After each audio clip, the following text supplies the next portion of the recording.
여자친구와 무슨 영화를 볼지 고민하는 당신, 보고 싶은 영화가 너무 많아서 고민하는 당신, 그리고 과장된 영화 예고편에 낚인 우리들을 위한 벌써 본격 영화 예고편 리뷰 방송 극장전 시작합니다. 바꾸자. 근데 내 목소리가 좀 거슬려. 내 목소리가 너무 쩌렁쩌렁해. 아니야, 그냥 해. 왜 굳이 상관없을 것 같은데? 그리고 너는 이거 디제잉을 해야 되니까. 아니, 뭐 할 거 없잖아. DJ. 어차피 녹음인데. 나는 MC 유두. 자, 시작해봅시다. 핑크빛 MC 유두. 돌기 MC 돌기 유두 돌기.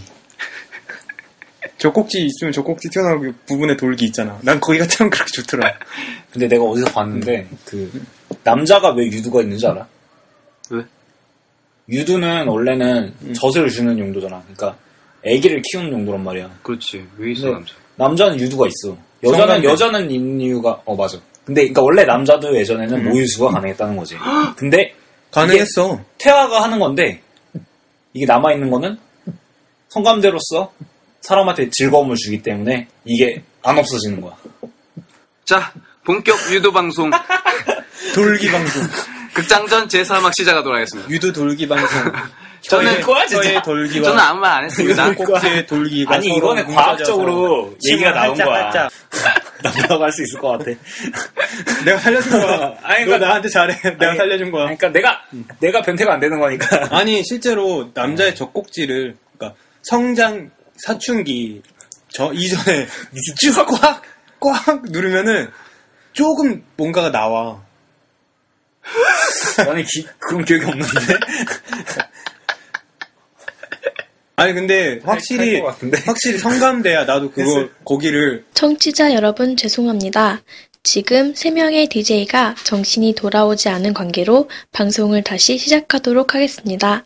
자, 본격 예고편 리뷰 방송 극장전 제4막 시작하도록 하겠습니다. 각자 소개해 주시죠. 먼저 최영부터. 안녕하세요. 커피와 기네스 맥주와 스무디킹을 섞어 마시고 있는 최영입니다. 그리고 오늘 참고를 말씀드리면 최영이 생일입니다. 감사합니다. 축하는 더 이상 받지 않겠습니다. 자, 그리고 혼자 조용히 지내고 싶은 생일날 왜 녹음을 하러 와서 근데 이 땀내 나는 애들이랑 여기 갇혀 있는 거 진짜 좀 불쌍하다. 그리고 자, 유도 고동범 형을 때리고 싶은데?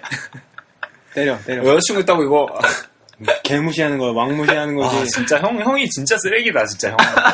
야, 대학생 할 때부터 인간 쓰레기가 불리더니만. 조용히 쓰레기. 여기 쓰레기 아닌 사람이 있어? 나. 형은 쓰레기지. 재활용이 가능하잖아. 쓰레기는 아니라는 거야. 형은 재활용. 이 형은 음식물 쓰레기. 자, 그러면 유두 고동범 씨 소개해 주시죠. 왜 내가 유두야? 유두 진화론.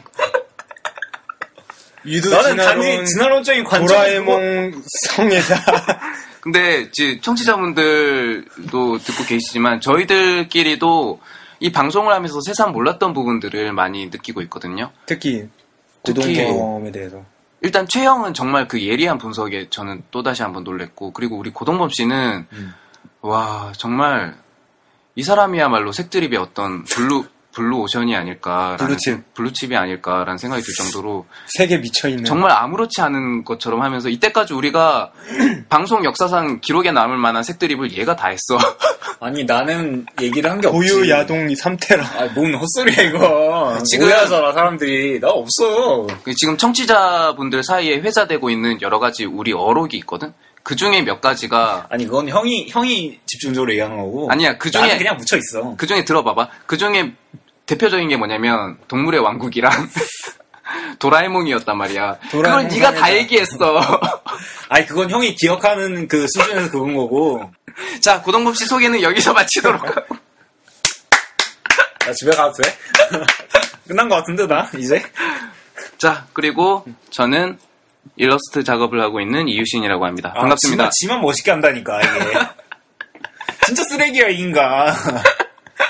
지금 멋있게, 저는 일러스트 작업하고 있는 이유시입니다. 아유, 뭐, 맞는 말을. 쓰레기 최복은입니다. 최영. 형이 알아서 뭐 편집하겠지만. 이 새끼 진짜 취한 것 같아. 알 거야. 듣는 사람들은 정말 쓰레기가 누군지. 그치. 그저 가면을 쓰고 자신을 포장하지. 근데 누가 제일 쓰레기일까, 요즘? 막 이런 얘기 나오면은 제일 좋아하잖아. 가장 많이 참여. 그렇게 보면은 나는 어떻게든 화두를 던진다? 그러고 나서 약간 한 발짝 물러서. 그러니까 근데 모든 이야기는 얘가 끌어가고 네가 약간 상승시키면서 편입을 하는 거야.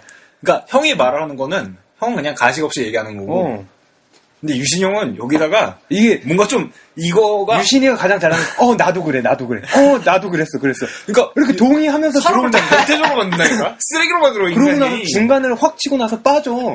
그럼 결말을 맞이하는 건 너잖아. 그러니까. 모든 게 다 너한테 쏠리는 거야. 그러니까 자기는 자기가 다 올려놓고서 그 다 남한테 덮어치운다니까? 자, 당하는 거라니까 우리가. 총매제 이유신입니다. 자, 오늘 다룰 영화가 뭐죠? 이유신. 이유신 하자. 특집 뭐 씨발 필요 있어? 이유신 얘기하자, 이유신. 열받았다 지금. 이 새끼가 얼마나 쓰레기인가 이런 거. 컨저링 뭐 필요 있어? 이유신 얘기하는 게 더 나을 것 같네, 이거. 안 돼, 이거 방송 종쳐. 자, 그럼 오늘 인간 이유신 어디까지 갈 것인가. 자, 우리가 이걸 번외편으로 녹음해서 올리자. 그래, 둘이 어차피 내가 올리니까. 그냥 하면 되는 거 아니야? 형이랑 나 따로 만나서 올리면 돼. 그래. 오, 총을 잡고 있네? 생각해보니까. 자, 우리 너무 지금 음주방송이야 지금. 자, 정리하고 오늘의 영화. 자, 캄다운하고 오늘 우리가 예고편을 다룰 영화가 뭐죠? 클랩. 그렇죠, 컨저링입니다. 공포영화 컨저링. 우리가 1부에서는 이 컨저링이라는 영화를 가지고 예고편 리뷰를 진행을 할 거고요. 이따가 이제 2부가 시작되면 우리가 보고 온 영화 관상 후기를 또 다루도록 하겠습니다. 자, 그러면은 오늘 방송 본격적으로 시작하기 전에 또 피드백을, 우리 청취자분들의 피드백을 또 얘기를 해봐야겠죠? 그렇죠. 일단 우리 또 감사한 피드백이 몇 개가 있습니다. 먼저 이용관님께서 팟빵 진출을 또 축하하는 의미에서 축 개업 대박나세요 라는 리본을 달고 화환을 직접 저희 스튜디오로 보내주신 게 아니고 사진을 페이스북에 올려주셨습니다. 어디서 이거 보셨어요? 감사드려야지 어떨지 잘 모르겠는데 어쨌든 감사드립니다. 저도 네. 감사드립니다. 이렇게 사진을 올려주시는 게 어디야. 자, 그리고 김하은님께서 본격 치킨 홍보 방송. 전에 저희 방송에서 치킨을 먹는 은진 형이. 얘기를 해가지고 듣다가 저도 치킨 생각이 나서 닭도리탕을 먹고 왔어요. 확실히 날이 갈수록 모양을 갖춰가네요. 1부 하고 나서 어디가? 1부 하고 나서 2부 시작하기 전에 2부 영화 예고편 들어가는 게 참 좋은 것 같아요. 그리고 유신 선배 얼른 쾌차하세요 라고 또 저의 건강을 또 염려를 해주셨는데 이렇게 염려해 주신 덕분에 오늘은 이제 완전히 멀쩡한 오늘은 상태로 이제 안과로 가서 다시 그죠. 또 다른 진단을 받고. 오늘은 제가 눈이 좀 안 좋아서 종합병원이야, 종합병원. 뭐 짜잘한 게 되게 많어. 맨날 아파. 진짜 똥칠할 때까지 살 것 같아. 잔병치레가 많으면 똥칠할 때까지 산대잖아. 저 이유 씨는 지금 몸이 구석구석 돌아가면서 아프고 있지만 그래도 저희가 종기 유신. 이 방송을 하고 있는 과정에서 그래도 좀 위안을 받고 있다는 거, 청취자분들 덕분에 그래도 열심히 힘내서 하고 있다는 거. 속으로는 정말 영혼 없는 감사를 정말 무표정으로 감사합니다. 입만 웃고 있어 무표정인데. 맥주 마시면서. 와, 이 가면이라니까 이걸 알아야 돼. 이 가면 한번 뒤집어서. 유진 형에 비해서 보근이 형이 건강하니까 연락 많이 주세요. 그리고 김원중님께서 또 현실적인 피드백을 또 주셨습니다. 홈 레코딩이어서 그런지 문장이 끝날 때마다 소리가 살짝 울리네요. 에코를 조금만 낮춰주시면 좋을 것 같다고 이렇게 말씀을 해주시면서 그리고 저희가 페이스북에서 그룹을 운영하고 있지 않습니까? 그렇죠. 근데 그룹보다는 페이지를 운영하는 게 어떨까 합니다. 페이지에 좋아요를 누르면 뉴스피드에 새로 올라온 글을 바로 받아볼 수 있는 이점이 있거든요. 페이스북 회원이 아니어도 로그인 없이 게시물을 볼 수 있습니다. 이렇게 말씀하시면서 감사합니다. 매니저로 모실게요. 얼른 오세요. 다 해주세요. 나는 지금 손 놓고 있으니까. 이렇게 또 친구지? 뭐 하시는 분이야? 난 잘 모르겠어. 우리 매니저야. 방금 채택했어. 벌써 우리 끝난 매니저. 거야? 이제 페이스북 관리. 상대방의 의사는 상관없이. 필요 없지. 통보만 하면 끝이야. 이렇게 또 우리 매니저 김원중님께서 축하합니다.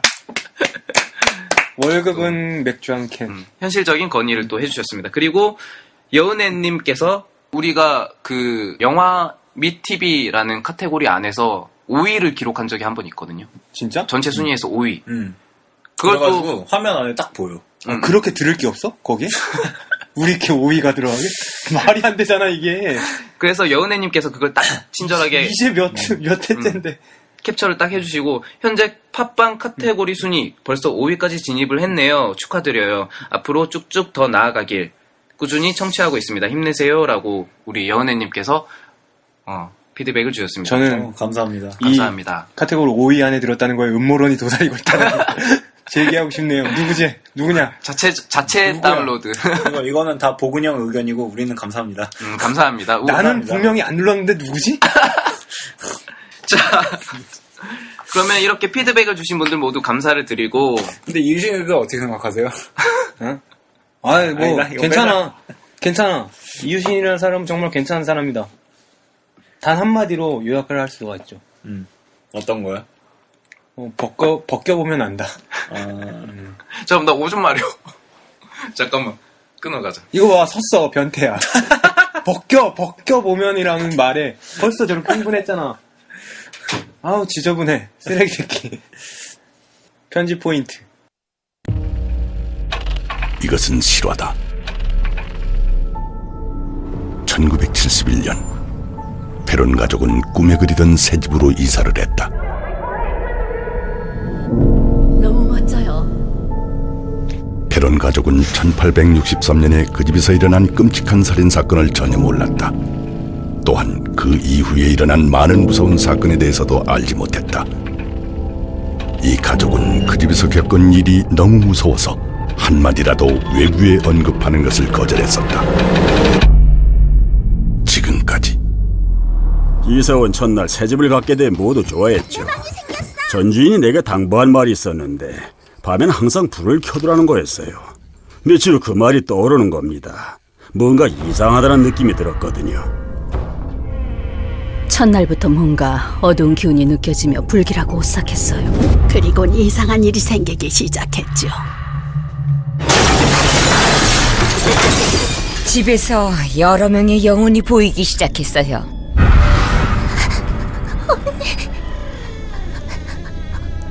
언니 뒤에 뭔가 있어. 내가 가장 어리고 약하니까 나한테 더 많이 나타났어요. 그리고 사실 그 소년과는 친하게 지냈어요. 그 남자의 나쁜 일을 겪었대요. 날 따라와. 이쪽이야.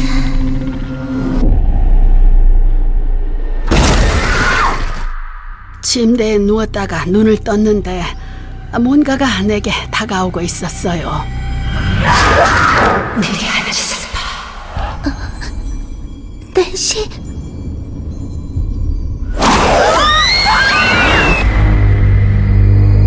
우린 30년 동안 이 이야기를 숨겨왔어요. 30년 전에는 아무도 이야기를 믿지 않을 테니까요. 2013년 9월 드디어 그 실체를 공개한다. 거기 누구야?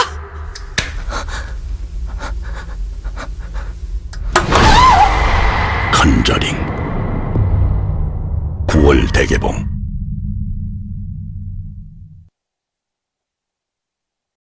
자, 그러면 우리가 컨저링 예고편을 보고 왔죠? 깜짝이야. 자, 그러면 우리가 컨저링 이 영화가 어떤 영화인지 잠깐 짚고 넘어가는 게 아무래도 좋을 것 같은데, 이 컨저링이라는 영화는 실화를 바탕으로 했다는 거죠. 어떤 얘기냐면, 1971년에 로드 아일랜드 해리스빌에서 일어난 사건입니다. 당시 페론 일가족이 해리스빌에 있는 낡은 주택으로 이사를 갔는데, 이사를 가자마자 여러 가지 기묘한 사건에 휩싸이게 된 거죠. 그러면 이제 이사를 갈 법도 한데, 그 주택을 사느라 돈이 없었던 페론 가족은 이사를 가지 못하고 미국의 초자연 현상 연구가인 워렌 부부에게 이러한 현상들에 대해 의뢰를 하게 됩니다.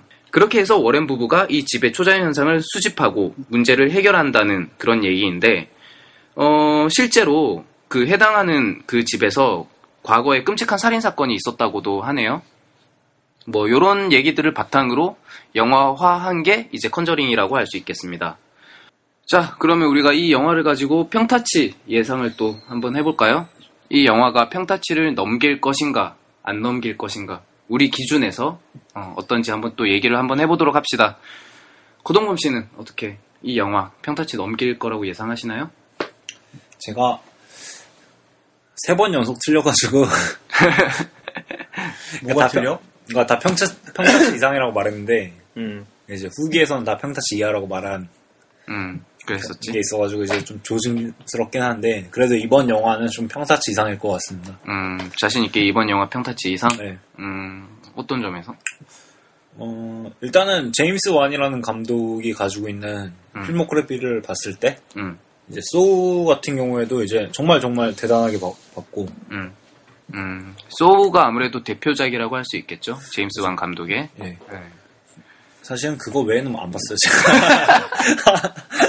봤으면 내가 뭐라고 말을 하겠는데 근데 소우 자체에서 가지는 신뢰감이 좀 있고 그 소우에서 보여줬던 그 공포 영화가 가지고 있을 수 있는 컨벤션이라고 할 수 있을까요? 그러면 최영은 어떻게 이 영화 어떻게 보시나요? 저도 동범 씨랑 비슷한 의견을 갖고 있는 게 일단 감독에 대한 신뢰도는 소우에서 많이 정립이 됐다고 생각해요. 그렇죠. 소우를 본 사람이라면은 아무래도 제임스 완 그렇죠. 이라는 이 동양계 감독이 보여주는 어떤 반전의 포인트, 정말 아무도 생각하지 못할 부분에서 반전이었거든요. 그렇죠. 그러니까 스포일러가 떠돌지 않았으면은 정말 재밌게 즐길 수 있는 반전이요. 그리고 그 긴장감을 몰아가는 리듬감이나 그런 연출력이 아무래도 소우에서 입증이 됐으니까 같은 장르에 있어서는 어느 정도의 그 믿음은 있지 않나. 물론 소우 다음에 데스 센텐스라는 발음이 좀 이상한데 데스 센텐스라는 액션물이었는데 그거는 거의 망작이었죠. 이건 각본이 다른 사람이 아마 썼을 것 같은 쓴 걸로 기억이 나는데 그건 각본은 거의 완전 망작이라서 영화를 봐도 아무 생각이 안 나는 아무 기억도 안 나는 근데 반면에 그 리듬감은 되게 괜찮았어요. 영상적인 리듬감은 좋았는데 스토리텔링 자체가 너무 망작이라서 연출의 문제보다는 이제 이야기의 문제가 더 각본의 문제가 좀 많았고 그거는 별로 언급하고 싶진 않고 그리고 바로 전작인 인시디우스라는 공포 영화가 있는데 이게 아마 컨저링을 얘기할 때 컨저링보다는 조금 수위가 약한 그런 공포 영화 정도로 볼 수 있을 것 같아요. 뭐 그 영화는 뭐 괜찮았다고 아까 괜찮았어요. 그 약간 드라마적인 그런 측면이 굉장히 많았거든. 이게 많았어요. 이게 가족에 대한 이야기인데 어떻게 보면 컨저링이랑 컨셉은 비슷해요. 집 안에서 뭐 알 수 없는 일들이 일어나고 엑소시즘류의 영화거든요. 이게 유체 이탈에 대한 이 인시디어스는 유체 이탈과 뭐 악마, 유령 이거에 대한 종합적인 어떻게 보면 종합 선물 세트라고 할 수 있는데 테마사도 나오고 엑소시즘에 대한 얘기도 나와요. 그 이거를 말을 해도 되나? 왜? 아니 스포일러가 될 부분이라서 인시디우스에 대해서 어쨌든 이 영화에서도 반전을 주고 있고 그리고 그 긴장감을 서서히 몰아가는 이 연출력에 있어서는 소우에서 봤던 것과 같은 그런 기분을 조금은 만끽할 수 있지 않을까. 그래서 컨저링 역시도 이 캐치프레이즈가 무서운 장면 없이 무서운 영화라고 했던 것처럼 갑자기 뭔가 사람들을 깜짝 놀라게끔 튀어나온 장면이 꽤 많을 거라고 봅니다. 저는. 그렇죠. 그게 아마도 공포감을 최대로 느낄 수 있는 그런 포인트가 되지 않을까 그렇게 생각합니다. 그래서 최영도 저는 평타치 이상으로. 평타치. 평타치? 왜냐면 평타치? 공포 영화를 잘 못 봐요. 좋아하긴 하는데 깜짝깜짝 놀라고 막 이렇게 긴장감 타는 영화를 좋아하긴 하는데 그렇게 잘 즐겨 보지는 않는 편이라서 그냥 제 취향에 있어서는 뭐 평타치. 나름대로 그래도 객관적인 평이네 그러면. 왜냐면 만약에 정말 쓰레기 같은 공포 영화라면은 그냥 평탄치 아래로 다 줘버리고 싶은데 다 평가가 되는데, 왜냐면 요즘 특히나 근래에 들어서는 너무 시각적인 면만 강조를 해서 별로 무섭지도 않은데 무슨 괴기한 분장 CG 이런 걸 많이 써서 무서워요라고만 그냥 대놓고 알리는 영화가 너무 많아서 그렇죠. 전통적인 호러 무비의 장르가 갖고 있는 그런 긴장감을 유발시키는 그런 씬들이 많이 사라졌어요. 그래서 좀 공포 영화가 좀 멀리하게 되기도 하고 아쉽기도 했는데 이거는 아마 그런 긴장감 100배 느낄 수 있지 않을까 해서 평타치 정도 주고 싶습니다. 반대로 저는 조금 약하다고 생각을 했던 게 내용 자체가 너무 별게 없어요, 사실은. 예를 들어서 우리가 정말 무섭다고 평가를 하는 공포영화 중에 하나인 링 같은 영화를 보면 그 안에 그 귀신이 된 인물의 정서가 굉장히 잘 녹아있어요. 그 인물이 가지고 있는 한이라는 정서라든지 이런 것들. 근데 그거는 동양적인 스토리와 서양적인 스토리의 차이점이 아닐까라는 그런 것도 있죠. 이거는 뭐 제 취향의 문제일 수도 있는데 어쨌든 간에 이런 귀신과 관련된 헐리우드 영화 이런 영화들 중에 이런 소재를 가지고 한 영화가 꽤 많다는 거죠. 어떤 사람의 복수라는 심리라든지 아니면 사람의 한이라든지 이런 정서에 대한 얘기는 헐리우드에서 많이 다루지 않았지만 지금 컨저링이라는 영화처럼 어떤 집에 머물고 있는 동안 귀신이 나타난다든지 그렇게 해서 뭐 엑소시스트를 부른다든지 이런 류의 영화가 너무 많다라는 거지. 파라노말 액티비티도 그런 류라고 할 수 있고. 그렇죠. 그런 류의 영화가 너무 많이 나왔기 때문에 너무 내용이 없기 때문에 좀 단조롭게 보이지 않을까. 단조롭게 볼 수 있지 않을까. 그런 점이 저는 많이 우려스럽기 때문에 저는 평타치로 예상을 했습니다. 그러니까 유령을 대하는 서양 사람들의 태도랄까? 이런 거가 우리나라나 아니면 뭐 내가 동양 정서라고 해가지고 내가 공포 영화를 많이 본 건 아니지만 동양 정서에서는 유령이 있으면은 그 유령이 된 이유를 물어. 그리고 그 한을 풀어줘. 이러면 유령이 이제 뭐 천국을 가든지 지옥을 가든지 이제 승천을 하잖아. 근데 서양 애들은 고스트버스터즈 같은 영화 같은 경우에는 유령이 있어. 그럼 이거를 적으로 생각하는 거야. 퇴치를 해. 잡아다가 집어넣거나 막 그녀가 뭐 퇴치를 하든지. 엑소시스트 같은 경우에도 유령이 우리를 괴롭히니까 유령을 퇴치하는 형태의 이야기가 나오잖아. 근데 동양 정서는 약간 유령이 나타나면은 이 유령이 된 이유가 있을 거 아니야. 그걸 물어보고 우리가 그 유령에 대한 한을 들어줘서 유령이 이제 승천할 수 있도록 해주는 그런 게 약간 있단 말이야. 아니면 유령이 된 원한이 좀 있기 때문에 이해가 되는 그런 게 좀 많은데 서양 같은 경우에는 서부극처럼 약간 유령이 갑자기 나타나서 우리 가족을 괴롭혀. 그러면은 이 유령을 퇴치해야겠다 이런 생각이 약간 좀 더 많이 드는 게 있단 말이야. 그래서 나는 서양 정서로 좀 생각하면은 약간 유령이 나타나면 그냥 다 퇴치해버리려고 하는 그런 게 좀 있을 것 같은데 컨저링 보면은 그 귀신 들린 집이라는 그 테마를 가지고 하잖아. 근데 여기서 그 인과관계를 얼마나 잘 표현했을지는 약간 궁금하다는 생각이 들긴 하지. 뭐 확실한 것은 상상력을 자극할 수 있을 만한 영화라는 거죠, 이게. 예전에 어떤 TV 프로에서 실험을 한 적이 있어요. 그 사람이 가지고 있는 오감 중에 어떤 기관이 가장 공포를 느끼는지 그걸 가지고 실험을 한 적이 있는데 청각, 시각, 촉각을 가지고 실험을 했거든요. 이제 시각 같은 경우에는 무서운 장면을 보여준다든지 이런 식으로 하고 청각 같은 경우에는 이제 귀신의 목소리를 들려준다든지 이런 식으로 하고 촉각 같은 경우에는 뭔지 모를 어떤 물체를 만지게 한다든지 이런 식으로 실험을 해서 사람이 어떤 경험에서 가장 공포를 느끼는지를 실험을 했는데 감각을 3개로 나눈 다음에 그 감각에서 어떤 거에서 더 공포를 느끼는지에 대해서 실험을 한다는 거지. 그렇게 실험을 했는데 가장 공포를 느끼는 게 뭐였을 것 같아요, 두 분은? 난 청각. 최영은 어떻게 생각해? 청각? 나도 청각 뭐 그럴 거라 생각했는데 정답은 촉각이었어. 촉각이요? 왜냐면 촉각은 가장 불분명해. 만지는 것만으로 알기가 가장 불분명한데 이걸 통해서 사람이 상상력을 굉장히 자극한단 말이지. 그걸 통해서 이제 밝혀진 게 사람의 상상력이 얼마나 무궁무진한가. 감흥에 많은 영향을 미치는가였거든. 에로 영화, 공포 영화의 가장 큰 장점이 바로 그거지. 상상력을 자극하게 된다는 거. 그렇지. 그 상상력으로서 그 영화의 모든 것을 다 커버가 가능하다는 그렇죠. 그렇죠.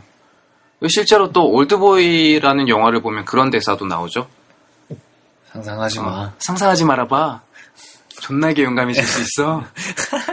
그러니까 사람이 상상하면 더 공포를 느끼고 이런 것들이 있단 말이죠. 그런 측면에서 봤을 때 이 영화가 가지고 있는 메리트가 확실히 있지 않을까. 제임스 건 감독은 청각의 이미지, 사운드를 굉장히 잘 사용하는 걸로도 좀 알려져 있지. 소우 같은 경우도 그게 만약 그 청각의 이미지가 없었다면은 뭐 그저 그런 영화의 하나 정도가 됐을 거야. 또 그 전작인 인시디우스도 아주 기괴한 효과음이나 그걸 적절히 리듬감 있게 사용을 했기 때문에 그 씬 하나하나에 좀 더 중점을 둘 수 있지 않았을까. 그러면 이쯤에서 우리 세 명이 재밌게 본 다른 공포 영화 얘기를 한번 잠깐 환기 차원에서 한번 해볼까? 두 분은 어떤 공포 영화 재밌게 보셨나요? 나는 세 개를 꼽고 싶은데 하나는 공포 영화가 아니야.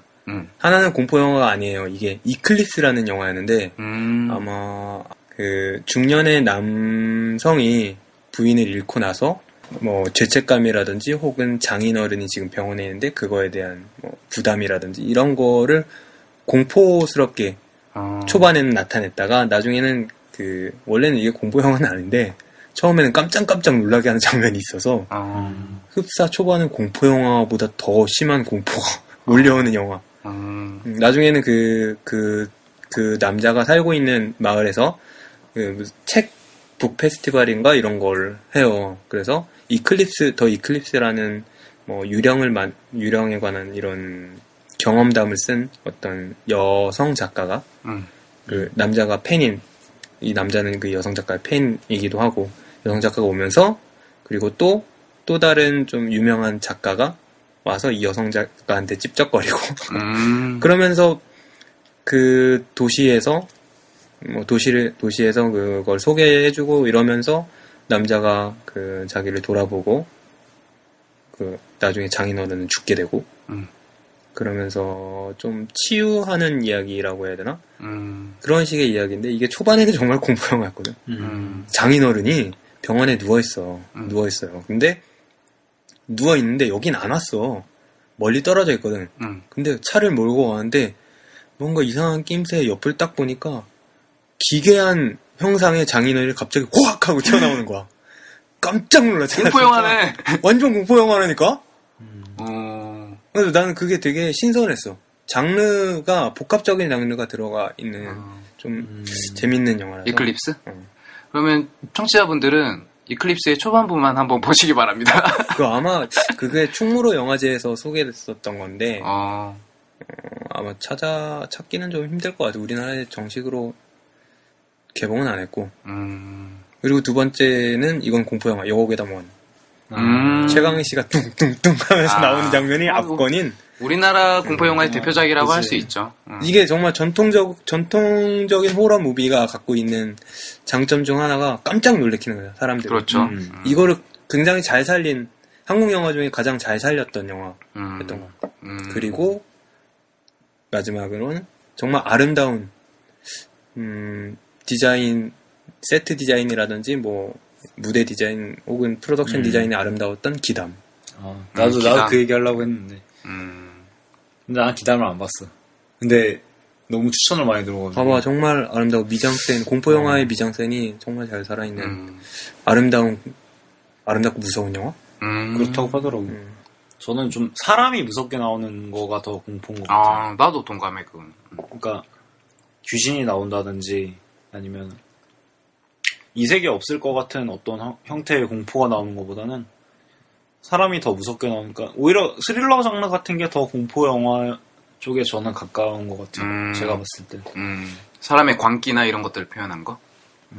그러니까 예를 들어 샤이닝 같은 게 사람의 광기를 잘 표현한 영화라고 할 수 있지. 차라리 오히려 그런 게 뭐 서스펜스로 분류될지 모르겠지만 그런 게 더 공포 영화 쪽으로 좀 느껴져요.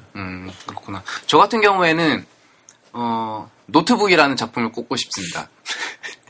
또 이런다. 또 자기만 튀려고. 아니 아주 그냥 작정을 하고 하시는구만.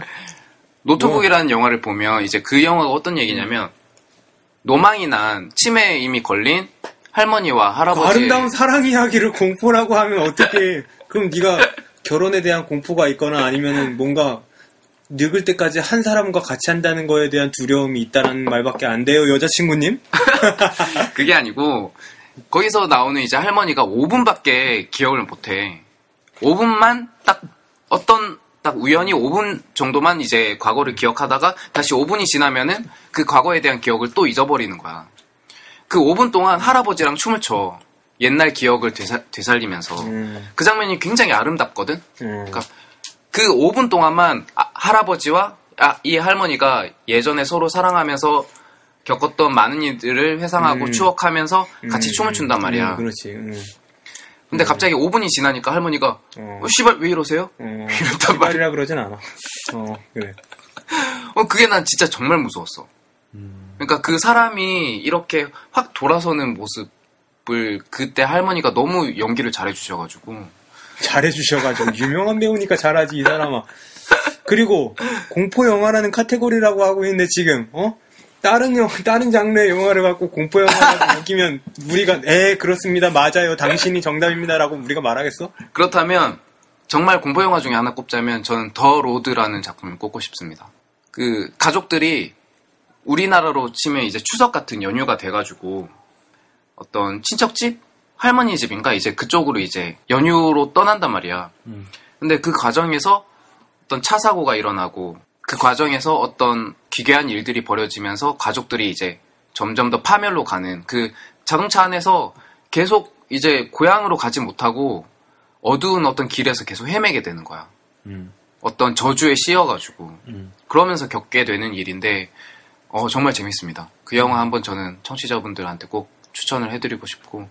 네. 그냥 갑자기 그 이야기 생각나는데 이제 방송인이라고 얘기하면 좀 그런데 음악인 유희열 씨가 그 유희열 씨가 변태적인 농담을 그러니까 유희열 씨가 아니어도 다른 사람들이 많이 변태적인 농담을 많이 남자가 했을 경우에 여성 청취자들이 두려워하는 이유가 자기가 제압을 못하기 때문인데 유희열 씨가 만약에 변태적인 농담을 했을 때 여성 청취자들은 유희열 씨를 제압할 수 있을 것 같다라는 것 때문에 여성 청취자들은 유희열 씨가 별로 그렇게 변태적으로 안 느껴진다는 거지. 그렇죠. 근데 그 지점을 봤을 때 내가 느껴졌던 게 그 공포라는 정서에 대해서 자기가 컨트롤할 수 있는 거면은 그거는 공포로 안 느껴진다는 지점이 나는 좀 약간 생각이 나거든. 지금 고동범 씨가 지적해준 게 어떤 거냐면 공포 영화에서 꼭 나타나야 될 요소 중에 하나가 불가항력이거든. 그지. 그러니까 예를 들어서 샤이닝 같은 영화를 보면 그 샤이닝에서 가족을 구제해줄 수 있는 역할을 하는 사람이 그 차 사고가 나나 눈사태가 나나 이래서 초반에 죽나 어떻게 해가지고 그러니까 도와줄 수 없는 상황이 돼. 아예 고립된 상태에서 아빠가 미치는데 여기서 뭐 대화하겠어. 제3자가 도와줄 수 없는 상황이 되는 게 초반부에 나와버린단 말이야. 그러니까 사람들은 공포감을 더 느끼는 거지. 어쩔 수가 없구나라는 생각 때문에. 그러니까 내가 이거에 대해서 어떤 저항을 한다든지 이래도 소용이 없다는 거 갑자기 느껴지면은 그게 공포감인 것 같긴 하거든. 그렇죠. 그러니까 귀신이 나타났을 때 귀신이 나를 해할 때 내가 이 귀신에 대해서 뭐 어떤 사람들일지 모르겠지만 뭐 그 사람들이 뭐 자기가 뭐 십자가를 갖고 있거나 어떤 신앙의 힘으로 그걸 물리친다든지 이런 게 있으면은 뭐 덜 공포가 있을 수는 있겠지만 그런 게 없는 사람들 같은 경우에는 귀신이 나타나거나 아니면 어떤 초자연적인 현상이 일어났을 때 이걸 내가 제어를 못하니까 여기서 내가 공포감을 느끼는 것 같은데 공포 영화의 거의 대부분적인 부분이 그런 것 같아. 그러니까 내가 컨트롤할 수 없고 내가 제어를 할 수가 없으니까 여기에 내가 속수무책으로 당하는 거지. 그러니까 살인마가 나타나서 내가 이 살인마에 대해서 내가 뭐 예를 들어서 내가 추성훈이거나 아니면 내가 뭐 효도르거나 이러면은 살인마가 나타났어. 그러면 나는 걔를 때려 눕힐 것 같거든. 근데 만약에 살인마가 나타났는데 나는 그냥 평범한 인간이잖아. 근데 얘가 칼 들고 있고 총 들고 있고 이러면 나는 내가 무섭지. 그렇지. 근데 반대로 얘가 칼 들고 있어도 내가 효도르다. 그럼 내가 얘를 뭐 파운딩 해가지고 때려 눕히거나 아니면 두들겨 패가지고 막 피떡을 만들거나 이럴 것 같다는 생각이 오히려 들거든. 그러니까 근데 그거는 그 근래에 나왔었던 티네이저 호러 무비에서 많이 처음에 사용됐던 게 도입부나 혹은 뭐 중반 전반부쯤에 좀 운동선수 미식축구 하는 애들 혹은 그런 틱한 아이들을 살인마나 유령들이 죽여. 그렇기 때문에 불가항력이라는 걸 그렇게 만들어버리는 거를 보여줘야 되지. 주인공은 보통 사람이 대부분이야. 좀 체구도 작고 아니면 좀 약하고 연약하고. 스크림 같은 경우는 여자가 대부분이잖아. 그렇지. 그런 게 중요한 요소가 되는 것 같아. 나도 공포 영화에서 그 불가항력이 주는 좌절감 이게 되게 중요하다고 생각을 하는 게 나 같은 경우에는 파라노멀 액티비티라는 영화를 봤을 때 가장 무서웠던 장면이 그거였거든. 그 퇴마사가 나왔을 때 그런 얘기를 해준단 말이야. 이제 주인공들한테 당신은 이 악령한테서 절대 벗어날 수 없다고. 지구 끝까지 당신을 따라갈 거라고. 어떻게 해도 피할 수 없다고. 이걸 되게 강한 어조로 말하는 장면이 있단 말이야. 근데 거기에서 관객들은 좌절감을 느낀단 말이야. 어떻게 해도 뿌리칠 수 없구나. 희망을 아예 묵사발 당한다는 얘기지. 그럴 때 엄청난 공포감을 느낀다 이거지. 공포 영화의 가장 중요한 요소가 아닐까라고 저는 생각을 합니다. 그런 면에서 봤을 때 이 컨저링이란 영화도 그런 식으로 절대 벗어날 수 없다라는 어떤 그러한 코드를 심어놓고 있다라면 굉장한 공포를 불러일으킬 수 있지 않을까. 대부분 벗어날 수 없다라고 하지 않나요? 집이 배경인 집이 배경으로 쓰인 부분은 대부분 집이 갑자기 잠기거나 다치거나 빠져나갈 수 없다거나 그런 상태가 만들어지니까 빠져나갈 수 없는 거 혹은 알 수 없는 어떤 그런 알력이 작용해서 뭐 그 안에서 벗어날 수가 없다라든가. 그렇죠. 문제는 그런 불가항력이라든지 그런 좌절감이 얼마나 관객한테 잘 전달이 되느냐가 되겠죠. 그걸 잘 표현을 해야. 어떻게 보면 바로 전 단계인 것 같아. 공포를 주기 바로 전 단계. 그렇지. 초반부에 밑밥을 깔아놓는 거지. 그렇지. 밑밥을 얼마나 그걸 잘 깔아놓느냐에 따라서 사람들한테 어떤 공포감을 줄 수 있느냐가 결정이 될 것 같습니다. 어떻게 보면 관전 포인트가 또 그런 게 될 수도 있겠죠. 네. 그러면 뭐 컨저링에 대해서는 뭐 요 정도로 얘기를 해보면 될 것 같고. 근데 두 분은 근데 이 영화가 공포를 바탕으로 공포 실화를 바탕으로 했지 않습니까? 두 사람은 어떻게 실제로 겪은 무서운 일이라든지 아니면 들었던 무서운 그런 경험담 아니면은 괴담 이런 거 있었어?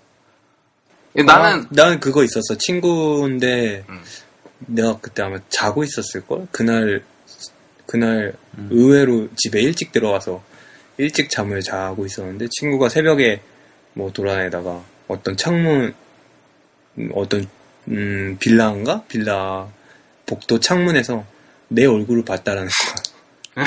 깜짝 놀랐어. 이건 약간 웃긴 얘기 같은데. 쓱 보는 쓱 사라졌다는 거. 형 얼굴이 무서웠다 이거지. 유체 이탈을 해서 형을 봤다 이거지 어떻게 보면. 아니 걔는 직접 두 발로 걸어 나간 거고 나는 자고 있었고 그럼 내가 유체 이탈한 거네. 난 유체 이탈한 기억이 없는 걸.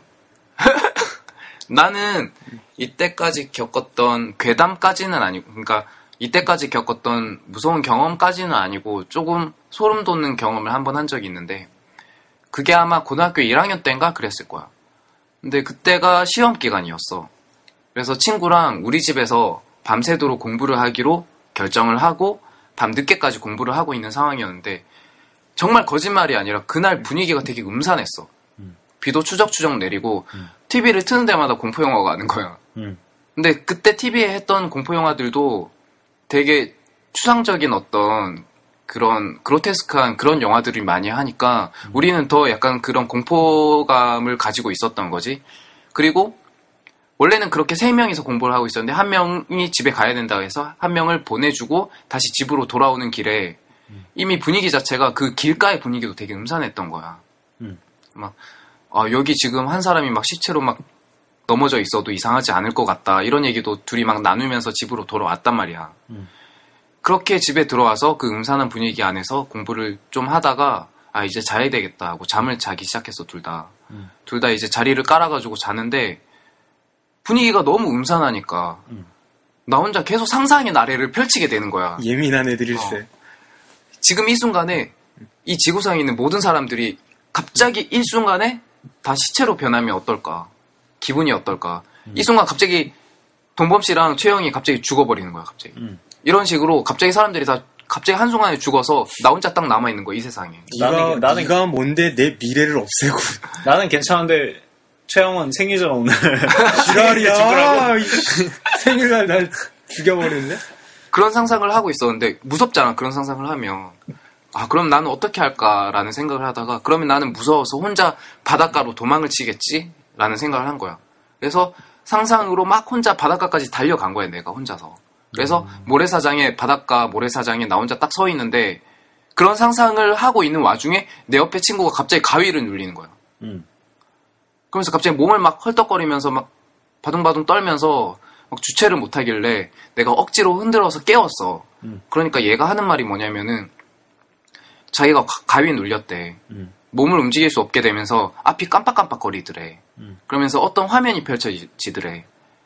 자기가 죽은 것처럼 유체이탈한 상태로, 부유한 상태로 막 이렇게 바닷가에 둥둥 떠 있는데 저 멀리에 단 한 사람이 서 있더래. 근데 그게 나였대. 자기는 죽어 있고. 유체이탈하니까 죽은 건 아닌 것 같은데, 내가 봤을 때. 난 그때 되게 오싹했었어. 집에 가자. 아, 얘랑 같이 못 있겠다. 링크 되는 거 아니야? 이러다가? 뭐 어쨌든 뭐 요 정도로 컨저링에 대한 얘기를. 뭐지 이거? 자, 그러면은 우리가 컨저링에 대한 얘기를 하나만 더 짚어가도 될까? 이게 실화를 바탕으로 했다는 건데 내가 봤던 공포영화 중에 실화를 바탕으로 한 영화들은 대부분 결론이 되게 흐지부지했어.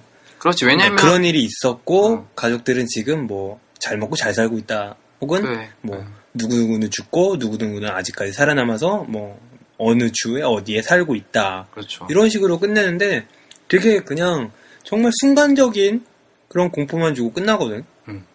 결국에는 그게 마지막 라스트 씬에 다다라서는 그런 긴장감이나 이런 게 완전히 누그러져서 이게 뭐야 라고 생각이 돼요. 정도로 좀 허무하게 끝난 경우가 많았어. 그럴 수밖에 없는 게 극적 요소를 담기가 힘드니까. 그러니까 이거를 얼마만큼이나 실화라는 것에 대해 있어서 이 실제 이야기를 얼마만큼이나 재구성을 할지가 이 영화를 재밌게 만들 것인가, 재미없게 해줄 것인가에 좀 간극을 나타내줄 것 같아. 내가 봤을 때 이게 가장 관전 포인트 나는 같은데. 실화라는 거에 좀 리스크가 있다라고 생각을 하거든. 그러니까 실화와 픽션의 요소를 얼마나 적절하게 녹여내서 영화답게 만들었느냐. 실제로 컨저링이 지금 갖고 있는 모든 요소는 예전에 공포영화가 보여줬던 컨셉이 다 들어가 있는 거와 똑같아. 그러니까 답습하고 있는 거지. 근데 그걸 얼마만큼 효과적으로 관객한테 전달할 것인지, 그 공포라는 감정을 전달할 수 있을 것인지, 그게 영화를 좀 좋게 봐줄 수 있는 부분이 아닐까. 이야, 정리를 마지막에서 굉장히 잘해주셨네요. 감사합니다. 생일이니까요. 생일은 제정신으로 돌아옵니다. 그렇습니다. 아까까지 제정신이었는지 잘 모르겠지만. 그러면 우리가 이 예고편만 놓고 봤을 때 좀 더 구체적으로 어떤지 얘기를 한번 해볼까요? 뭐 예고편이 가지고 있는 어떤 영상미라든지 아니면 음향 효과라든지 이런 것만을 통해서 우리가 한번 여러 가지를 한번 점쳐봅시다. 어떻게 이 영화 예고편에서 눈여겨볼 게 뭐가 있었지? 가장 첫 번째로는 그 어떤 음향 효과가 적절하게 씬에 들어가는가. 그걸로 인해서 긴장을 유발시키고 다시 정적이 흐르는 장면으로 전환을 시켜서 다시 완화시키는 가운데 관객들이 예상할 수 없을 때 그렇죠. 다시 텐션을 높여주는 이런 식의 템포 조절이 가장 중요하다고 봅니다. 그러니까 원래 공포 영화가 가장 중요한 게 음향인데 더군다나 이 영화는 시각적으로 자극을 주는 게 별로 없단 말이죠. 그러면 음향에 기대해야 하는 요소들이 더 많다는 거지. 아마 분명히 귀신의 모습도 나올 거야. 그러니까 어느 부분에서는 귀신의 실체를 드러내는데 그 전까지 그 귀신이 실체를 드러내기 전까지 부분으로 보여지는 예고편 같은 경우 손만 보이는 걸로 봐서는 부분 보여지는 것으로 인해서 이것이 어떤 식으로 보여질까라는 거를 계속 끌고 가는 이 긴장감을 계속 관객한테 전달해주는 느낌이 난 꽤 괜찮을 거라고는 생각이 들어요. 요즘 나오는 영화 중에서는 가장 그 공포스러운 그런 깜놀이라고 하는 그런 느낌을 주지 않을까. 공포 영화의 미덕이 그렇죠. 원래는 그 보고 집에 돌아가서 불을 끄고 자리에 누웠을 때 한 번 더 생각나면서 어두운 곳에 뭔가 있을 것 같다. 두려움에 벌벌 떨면서 자기도 모르게 잠이 드는. 이런 게 바로 정말 무서운 공포 영화의 미덕인데 맞아. 어느 정도 이거에 근접한 느낌을 주지 않을까라는 예상을 해볼 수 있죠. 나도 이 영화에 대해서 최영이랑 비슷하게 생각을 했던 게 이 영화는 볼 때 무섭다기보다 보고 나서 집에 왔을 때 더 무서울 거라는 생각이 들어. 그게 진짜 무서운 거야. 왜냐면 뭐 소우 같은 얼굴이나 이런 거 있잖아. 시각적으로 자극을 주는 그런 장면들. 공포 영화에 그런 장면이 나왔다고 한들 우리 집에 그런 얼굴이 있을 거라고는 생각하기 힘들잖아. 그렇지. 근데 이 영화에서는 그런 구체적인 무서운 얼굴의 형상 같은 것들이 나오지는 않는단 말이야. 그렇다 보니까 오히려 우리 집에 뭔가 있을 것 같다라는 자극을 더 많이 준다는 거지. 그런 면에서 봤을 때 이걸 보고 나서 이제 집에 왔을 때 더 무섭지 않을까라는 생각을 해보게 됩니다. 배경 자체도 집이니까. 그렇지. 아무래도 예전 가구 같은 것들, 옷장, 혹은 열었을 때 뭔가 손이 훅 튀어나오지 않을까. 그래. 내가 장담하는데 이거 보고 나오면 집에서 잠을 자다가 왜 냉장고나 이런 그 특정 기계나 혹은 가구에서 한 번씩 틱틱 소리가 날 때가 있잖아. 이 영화를 보고 나면 그런 거에 엄청나게 민감하게 될 거라는 예상을 해봅니다. 막 복도식이면은 복도 누가 뛰어가면은 갑자기 새벽에 그래 왠지 집으로 들어올 것 같고 깜짝 놀라고 그런 상상력에서 오는 자극성 이런 것들이 굉장히 강렬하지 않을까 그렇게 생각을 해봅니다. 그러면은 그 예고편을 보면 클랩 이거 할 때 손이 나온단 말이지. 귀신의 손으로 우리가 예상할 수 있을 것 같은데 그런 손의 이미지라든지 이런 이미지는 어땠어? 진짜 그냥 사람 손 같아. 그렇지. 실제적으로 뭔가가 있을 것 같아. 이게 사람인지 혹은 악령, 유령인지 구분을 못하게 만들었기 때문에 처음에 그렇게 보여져서 이게 무엇일까라는 궁금증도 많이 생겨날 것 같고 오히려 그 유령처럼 알 수 없는 무언가에 대한 공포심 혹은 사람 중에 심리적으로 뒤틀려버린 사람이 행하는 무언가의 폭력에 대한 그런 공포심 이런 게 같이 혼합되어 있을 수도 있다라는 생각이 듭니다. 물론 이거는 이 영화에서 귀신이 등장하느냐 안 하느냐에 따라서 달라질 수 있겠지. 그렇죠. 그리고 이 제목이 요술이라 그랬나? 컨저링이라는 그 단어의 뜻이 요술이라는. 그래서 구혜선 감독의 요술. 진짜 개망나니 같은 제목. 아니 이게 난 재밌게 귀신이 나오지 않는다라고 전제를 하고 그냥 제목이 요술이라고 하면은 혹 이 예고편에서 아이들과 숨바꼭질을 하는데 그 딸아이가 숨바꼭질을 할 때 박수를 이렇게 탁 쳤는데 이게 갑자기 공간 전이가 돼서 손목만 잘려서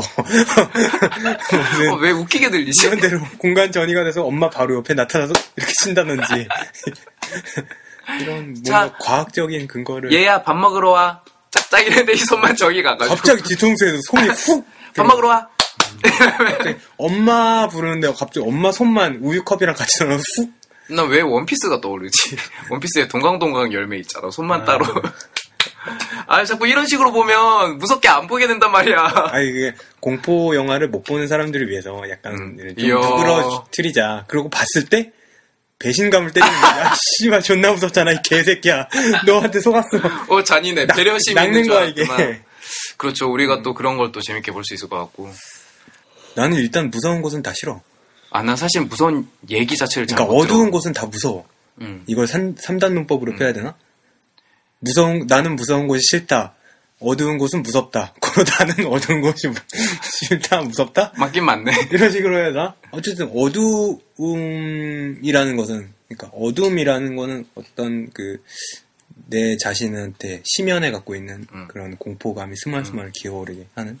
근데 그런 게 있어. 우리가 지금 계속 뭐 귀신이라든지 아니면 뭐 저주라든지 이런 얘기를 계속 하고 있잖아. 그러면 다들 알고 있지. 그런 얘기하면 귀신이 자기 얘기하는지 알고 온다는 거. 이 자리에도 있을 수도 있어. 뿐만 반가워. 아니라 반가워 제임스. 이왕이면 좀 섹시했으면 좋겠네. 리나. 그리고 뿐만 아니라 우리 청취자분들도 이 방송을 듣고 있으니까 어떻게 보면 지금 청취자분 옆에 있을 수 있습니다. 이걸 좀 스잔하게 얘기해야 되는 거 아니야? 음산하게? 우리가 얘기하면 그냥 코믹 같아. 지금 당신의 옆에 누군가 같이 듣고 있어. 그러니까 내가 이런 얘기하니까 떠오른 게 있는데 한 번씩 그런 경험 있지 않아? 밤에 골목길에 혼자 걸어가고 있는데 누가 내 발자국 소리에 맞춰서 뒤에서 걸어오고 있는 것 같은데 뒤돌아보면 없어. 그게 나야. 에라이. 근데 왜 그렇게 집에서 안 좋은 일이 있으면 그 집이 유령이 생겨나고 막 이런 식으로 얘기가 되는 걸까? 나는 그게 좀 되게 궁금해. 우리나라라고 할 수는 없겠구나. 아무튼 전 세계적으로 다 있는 것 같아. 그러게. 장화홍련전 봐도 뭐 우리나라도 있고. 지금도 막 안 쓰는 폐가 같은데 가보면 그 귀신 나온다라는 얘기도 하고, 지금 배경이 되는 이런 곳에서도 예전에 지었던 건축물에서 뭐 어떤 사건이 있었고, 그게 지금 셀링이 되고 있고, 누가 사서 들어왔는데, 뭐 거기에 예전부터 있었던 유령이 있었다. 맞아. 항상 지방령이라 그래서. 약간 그런 것도 클리셰라고 할 수 있을 것 같아. 그런 게 정말 많은 것 같아요. 고전에서도 많이 나오잖아, 그런 얘기는. 그런 점에서 보면 이 컨저링이라는 영화도 좀 뻔하게 볼 수 있지 않을까. 아까 제가 우려했던 부분도 바로 그 점인데 그런 점에서 좀 뻔하게 볼 수 있지 않을까라는 생각도 좀 들고. 그럼 뭘까? 그 귀신들은 왜 거기 있을까? 그리고 왜 괴롭힐까? 그 새로 들어오는 사람들. 나는 그 자체가 우리가 귀신에 대해서 생각하고 있는 스키마라고 생각을 해. 뭐냐면은 잘 생각해봐. 우리가 왜 귀신에 대해서 굳이 무섭게 생각을 해야 되지? 생각해보면 이유가 없다. 나는 항상 그 생각을 했었어. 귀신이 정말 무서운 존재일까? 생각해봐. 예를 들어서 그러니까 갑자기 튀어나오면 깜짝 놀랄 수는 있겠지만 내가 혼자 집에 저 같은 경우에는 혼자 자취를 하고 있거든요. 그러니까 혼자 자취를 하고 있는데 막 컴퓨터를 하고 있는데 옆에 귀신이 나타났어. 근데 김구라 같은 귀신이야. 최고예요. 막 이래. 안 무서울 것 같은데? 그러니까 그런 점에서 봤을 때 우리가 귀신이라는 거에 대해서 가지고 있는 스키마 같은 게 있지 않나. 그러니까 꼭 무서운 존재일까? 갑자기 없다가 나타나면 깜짝 놀라게 하겠지만 꼭 무서운 존재라고 나는 좀 생각이 되는 게 왜 귀신이 되었을까? 라고 생각을 해보면 분명히 무언가 안 좋은 일이거나 좀 불안한 일이거나 뭐 잘못된 일이거나 이런 걸 당했을 경우에 거기에 남게 됐다라는 설정이 돼 있잖아. 뭐 다른 영들은 어딜 가, 뭐 좋은 곳으로 가고 걔네들은 뭔가 한이나 원한이나 이런 게 있어서. 근데 난 그 한이나 원한 때문에 남아있다라는 것 자체가 우리가 귀신에 대해서 가지고 있는 스키마 같다. 그러니까 그 모습이 죽은 후에 죽게 된 후에 그 모습일 거란 말이지.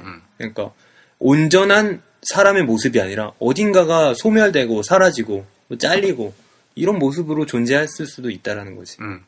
형은 그러면 그냥 뭐 갑자기 생각나서 얘기하는 건데 귀신이 어쨌든 나오는 형태의 얘기잖아. 초자연적인 현상이라는 거잖아. 어떻게 퇴치할 것 같아? 나는 우리나라 같은 경우는 뭐 무당을 불러서 구슬을 하든지 뭘 하든지 뭐 이러겠지만 형 같은 경우 이제 서양 영화기도 하고 그러니까 난 정말 이거 소신껏 얘기하는 건데 나는 그냥 내 생각을 바꿀 것 같아. 그냥 우리 집에 누가 놀러 왔다라고 생각할 것 같아. 나는 정말 그렇게 마인드 컨트롤을 할 것 같아. 그러니까 형이 그런 게 아니라 머스트야? 형이 그런 게 아니라 꼭 해야 된다. 영화상에서 어떨 것 같아? 그러니까 가족이 갑자기 이사를 왔는데 옛날에 뭐 사람들이 뭐 안 좋은 일이 있어가지고 이 귀신들이 살고 있다. 그럼 얘네들 어쨌든 퇴치하든지 아니면 이사를 가든지 여러 가지 방향을 설정할 거 아니야. 형 같은 건 어떻게 할 것 같아? 나 같은 경우에는 영화를 찍을 것 같아. 영화를 파라노멀 액티비티를 찍겠네.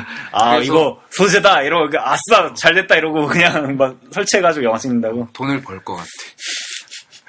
미안해, 내가 좀 더러워져가지고 사람이. 이 대답은 내가 예상을 못했다. 나는 뭐 고스트버스터즈를 부른다든지 구슬을 한다든지 뭐 이런 생각했는데 그러면 영화를 찍는다고? 고동범 씨한테 물어볼게요. 그런 상황에서 고동범 씨는 그럼 어떻게 할 건가요? 나는 뭐 일단 귀신이랑 대화를 시도를 한 다음에 번호를 따고 여자 귀신이라면 번호를 따고 일부 귀신은 스마트폰이 있나? 애플 껐어요? 뭐 안드로이드 껐어요? 야, 여기 사람 추적 기능 있다? 카톡하세요. 카톡 등록 카톡. 저는 삼성 껐어요. 이런 그러니까 귀신이 나타나고 내 가족한테 해를 입힌다 그러면 나는 뭔가 할 것 같은데 분신사발을 하든지 뭘 하든지 나는 해결 방안을 찾으려고는 좀 할 것 같은데 고스트버스터즈를 부르지는 않을 것 같고 엑소시스트를 해야 되나? 나도 뭐 창의적인 생각은 잘 안 나네. 근데 엑소시스트를 부르면 더 무서울 것 같지 않아? 테마사를 부르면 더 무서울 것 같아. 항상 그 공포영화나 이런 데 나오는 테마사는 귀신보다 더 무서워. 일단 불러들여. 귀신보다 세야지. 해결하려면 일단 불러들여. 완전체를 불러들인 다음에 그걸 해결하려고 그래. 그러니까 공포를 정면으로 맞아들여야 될 것 같아서 나는 오히려 테마사를 부르는 걸 꺼릴 것 같아.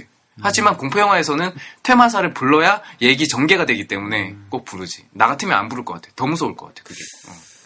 그냥 그렇게 따지면은 그냥 나 같으면은 집을 무너뜨린 다음에 불을 지르고 귀신 족가라 이러면서 아 미안해. 약간 최현진 씨를 보는 것 같아. 또 등장했어. 어쨌든 또 할 얘기 있었나? 뭐 할 얘기 있었던 것 같은데 기억이 안 나네. 무슨 얘기를 하려고 했는데? 계속 얘기하다가 뭐 떠오른 게 있었는데. 참고로 나는 일단 이사가. 그리고 딴 사람한테 팔아. 그리고 그걸 찍을 거야.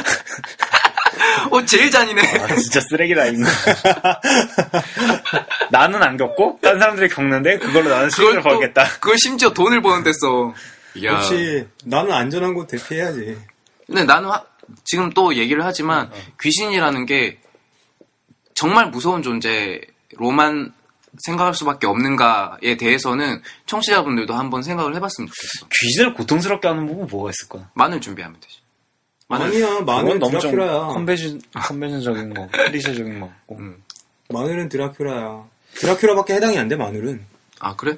너무 진지하게 말하니까 오타쿠 같잖아. 아니, 영화를 봐봐. 어떤 동양 귀신이 나오는, 도깨비 나오는 영화에서 마늘을 들이대겠어. 그러니까, 근데 귀신의 목적은 이게 나타나가지고. 복숭아, 귀신이 복숭아를 원한을 해가지고. 우리나라의 고전에서는 그렇게 얘기해. 아니면 이제, 여기 내 영역을 침범한 사람들 쫓아내든지 뭐 이런 거잖아. 추석이었으니까 이런 것도 있겠네. 그래서 뭐였지? 이 상을 차리고, 제사를 지내잖아. 제사라고 해야 되나? 어쨌든. 그러면 다른 귀신을 부르는 거야. 초혼을 해서. 귀신이 있잖아. 귀신을 다른 귀신으로 맞서는 거야. 왜냐면 그 상에 팔로워들 팔로잉 해가지고. 아니 그러니까 다른 귀신을 소환을 하는 거지. 대악마를 소환한다든지 막 이래가지고 골뱅이 귀신이 있는데 더 큰 악마가 와가지고 귀신이랑 싸우는 거야. 그럼 어떻게 불러? 골뱅이 해놓고 그 사람 이름 찍으면 태그 달리는 거. 아니 그러니까 그 귀신보다 더 악마 같은 인간이 와서 막 사람 잡아가지고 재물로 주고 그래가지고 대악마를 소환을 해. 그리고 미안해. 갑자기 생각이 났어 그런 게. 갑자기 무슨 오블리비언 귀신을 잡는 귀신을 만들어가지고 귀신 이 개새끼들 이러면서 막 귀신을 잡는 거야. 아, 난 지금 너가 제일 무서워. 미안해. 아니 갑자기 생각이 났어. 귀신을 쫓아내는 거를 그냥 귀신의 한을 풀어주는 거는 너무 좀 내가 당하고 있다가 그러니까 내가 피해자인데 내가 귀신의 한까지 풀어주면 내가 좀 억울하잖아. 그러니까. 이제 귀신한테 최대한 피해를 입힐 수 있는 방법. 미안해.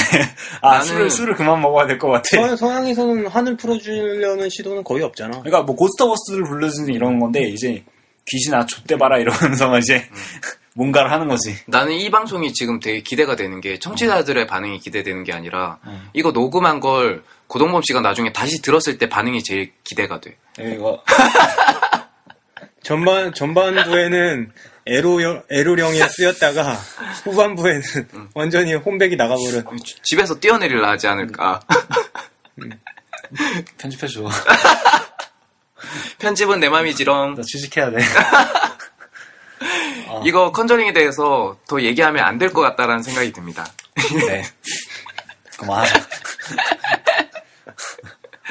어쨌든 컨저링 그래도 여름 끝 무렵에 그렇죠. 좀 시원한 공포에 좀 뭔가 큰 임팩트를 줄 수 있길 좀 기대합니다. 그렇죠. 그렇게 우리가 기대를 해보면서 1부 컨저링 예고편 리뷰를 마치도록 하고 2부에서는 여러분이 드디어 기다리시던 관상 후기를 시작하도록 하겠습니다. 누가 기다렸다는 근데 귀신을 고문하면 좀 재밌을 것 같잖아. 귀신을 고문하는. 자, 끝! 관상 후기 시작하도록 하겠습니다. 이마와 코가 봉긋 한 게 명예와 재물이 따를 것이고 입은 도톰하고 붉으니 굶어 죽을 일이 없을 것이다. 눈썹은 일자형의 눈동자는 흑과 백이 분명하여 맑게 빛이 나니 취직을 해도 직장의 신이 될 터이고 심지어 도둑이 된다 해도 이름을 떨치며 크게 성공할 상이로다.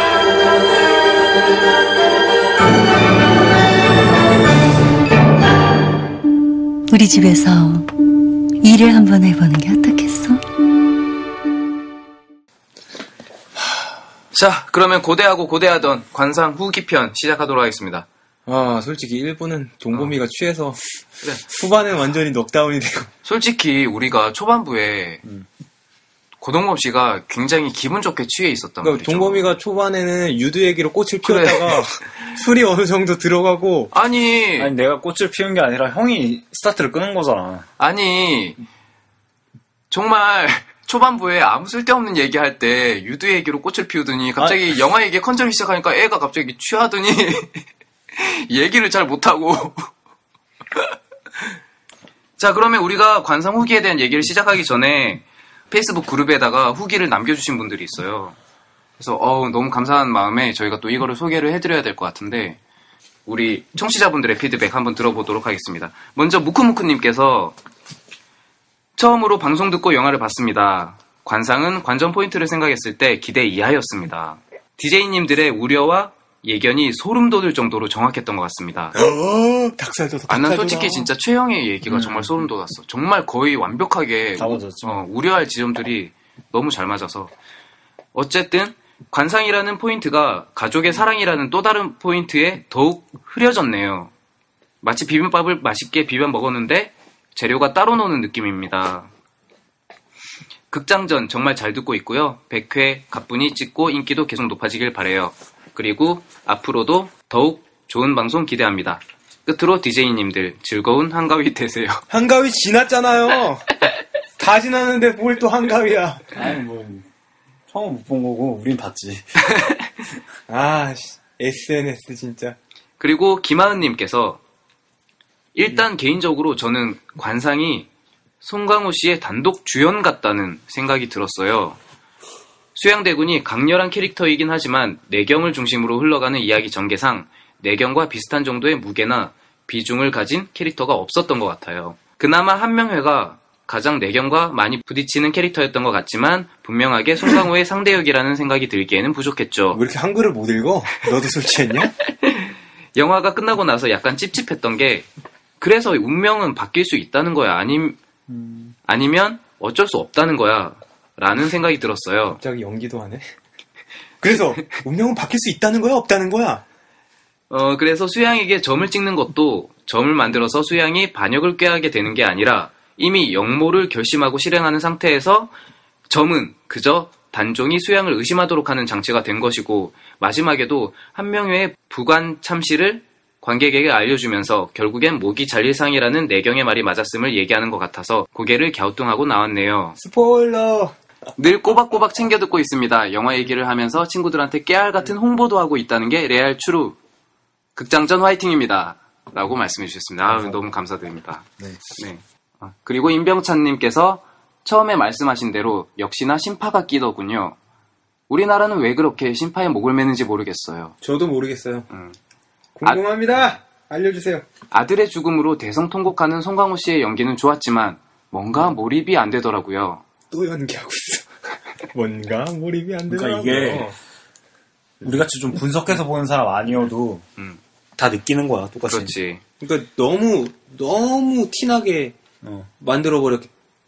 드러냈기 때문에 보는 사람은 다 느끼게 되는 거죠. 근데 이종석이 별로 그 흐름에서 영향 주는 것도 별로 없는데도 불구하고. 그러니까 이건 나중에 후에 뒤에도 이종석이 갖고 있는 그 캐릭터에 대해서 얘기할 거지만 이종석이 연기한 그 캐릭터는 어떻게 보면은 정말 그 비극을 불러일으키기 위한 장치로서만 쓰이지 그 캐릭터가 직접 그게 중요한 기여도를 했다라고는 볼 수가 없어. 솔직히 빼버려도 상관이 없는 캐릭터거든. 그렇죠. 그리고 이어서 제일 기억에 남는 장면은 수양대군의 첫 등장입니다. 관상쟁이가 자신이 보는 게 다가 아니라는 걸 처음 깨닫게 되는 장면인 듯 싶기도 하고 수양대군의 치밀함이나 잔인함 등이 잘 나타난 듯 싶었어요. 어차피 역사를 소재로 한 영화라는 게 결말이 뻔히 정해져 있긴 하지만 조금 더 건드렸어도 되지 않았을까 싶네요. 예를 들면 그 점 씹는 장면 같은 거 뭐 이렇게 말씀을 해주시면서 전문성이라고는 눈꼽만큼도 없지만 본 영화 얘기하는 걸 좋아해서 종종 남길지도 몰라요. 저희도 같아요. 그렇죠. 저희도 뭐 똑같은 입장이니까. 끝으로 새 DJ분들의 후배위 얘기나 코 얘기 너무 재밌었습니다. 이런 음담패설 재밌어요. 앞으로 더 재밌는 방송 기대할게요. 극장전 포에버라고 임병찬님께서 감사하게 남겨주셨습니다. 예, 감사합니다. 저희는 음담패설만 하진 않습니다. 근데 임병찬님께서 이렇게 우리 얘기 중에 후배위 얘기나 코 얘기 너무 재밌었다고 말씀을 해주셨을 때 후배위 얘기를 쓰시기 민망했는지 히읗, 비읍, 이응으로 남겨주셨단 말이야. 근데 내가 못 읽었잖아. 무슨 말인지 몰라가지고. 초성 몰라, 초성? 아, 이게 뭘 말한 거지 싶었는데. ASSP 같은 거야. 그래서 내가 고동범한테 물어봤어. 아니, 근데 편집을 하면서 여러 번 들었는데 그걸 왜 몰라? 그래서 내가 고동범한테 물어봤는데. 아니, 난 한 번 들었으니까. 야, 이게 뭘까? 히읗, 비응, 이응, 이게 뭘까? 이랬는데. 아, 후배위. 바로 하는 거야. 아니, 그니까 나는 열심히 청취를 한 거지. 형은 편집을 하면서도 대충 한 거야. 그러니까 이 고동범이 제일 순진한 척 하지만. 세계 제일 강해. 그래. 동물의 왕국과. 새끼가. 도라에몽을 얘기한 것만 봐도. 도라에몽의 에로틱함을 언급하는 이 어떤 유두 카이스트. 그러니까 우리가 운을 띄워놓으면 최영이랑 내가 운을 띄워놓으면 고동범이 저 위에 있다니까. 덥성물어. 그러니까. 네. 그래서 임병찬님께서 우리 유두 고동범님의 말씀을 감명 깊게 들었다고 말씀을 해주셨고. 유두 진화론자. 유두 태화론자. 진화론에 입각해서 보면 맞아. 네, 이렇게 감사하게도 많은 분들이 피드백을 남겨주셨습니다. 아유, 감사드립니다. 아까 방금 약간 언급했는데 그 이종석 캐릭터, 이종석이 갖고 있는 이종석이 연기하는 그 캐릭터는 이 영화가 어떤 영화인지, 그러니까 이 영화의 진짜 중심 플롯이 무엇인지를 잡고 있는 캐릭터입니다. 그렇죠. 솔직히 소무성이라 정말 필요 없는 캐릭터인데 이 영화가 어떤 중심 플롯인지를 확연하게 보여주는 캐릭터지. 그렇죠. 두 가지 요소 때문에 등장한 것 같은데 한 개는 이제 황표정사 얘기할 때 이제 이종석이 거기서 반기를 들어서 김종서한테서 이제 관상을 보는 이제 내경이라는 캐릭터가 김종서한테서 멀어지게 하려고 하는 그런 뭐 긴장감을 만들려고 하는 지점 하나랑 마지막에 이제 내경이라는 캐릭터가 아들에 대한 이제 감정을 느끼면서 이제 수양대군이 활로 쏴서 죽였을 때 거기서 이제 부성애를 느끼는 그 정서 지점 두 가지 빼면은 이 캐릭터는 플롯 자체에서 이렇게 영향을 주는 건 거의 없죠. 이 영화는 그냥 단지 부성애에 관한 영화. 문종에서 단종으로 내려오는 부성애랑 내경에서 아들로 내려오는 부성애. 아, 그렇게도 볼 수 있구나. 두 가지 축이 처음과 끝에 맞물려 있으니까 이건 그냥 부성애적인 영화지. 관상이라는 건 그저 정말 전에 말했듯이 소모품처럼 쓰인 것 같아서 안타깝지. 그러면 우리가 본격적으로 관상 이 영화에 대한 우리 각자만의 평타치 한번 매겨보도록 하겠습니다. 그럼 먼저 최영은 어땠어? 평타? 그 저번 방송에서 평타로 예상했던가? 딱 평타. 최영은 원래 예상했던 대로 그대로. 평타치를 쳤다. 달리 볼 것도 없고 뚫어져라 볼 것도 없고 깊게 파서 볼 것도 없이 그저 그냥 보이는 대로만 즐길 수 있는. 하지만 꼭 나쁘다 할 것도 없었다. 나쁘다 할 것도 없던 게 대부분의 관객들은 만족시킬 수 있는 오락 영화인 측면에서는 기대했던 만큼은 재밌었어.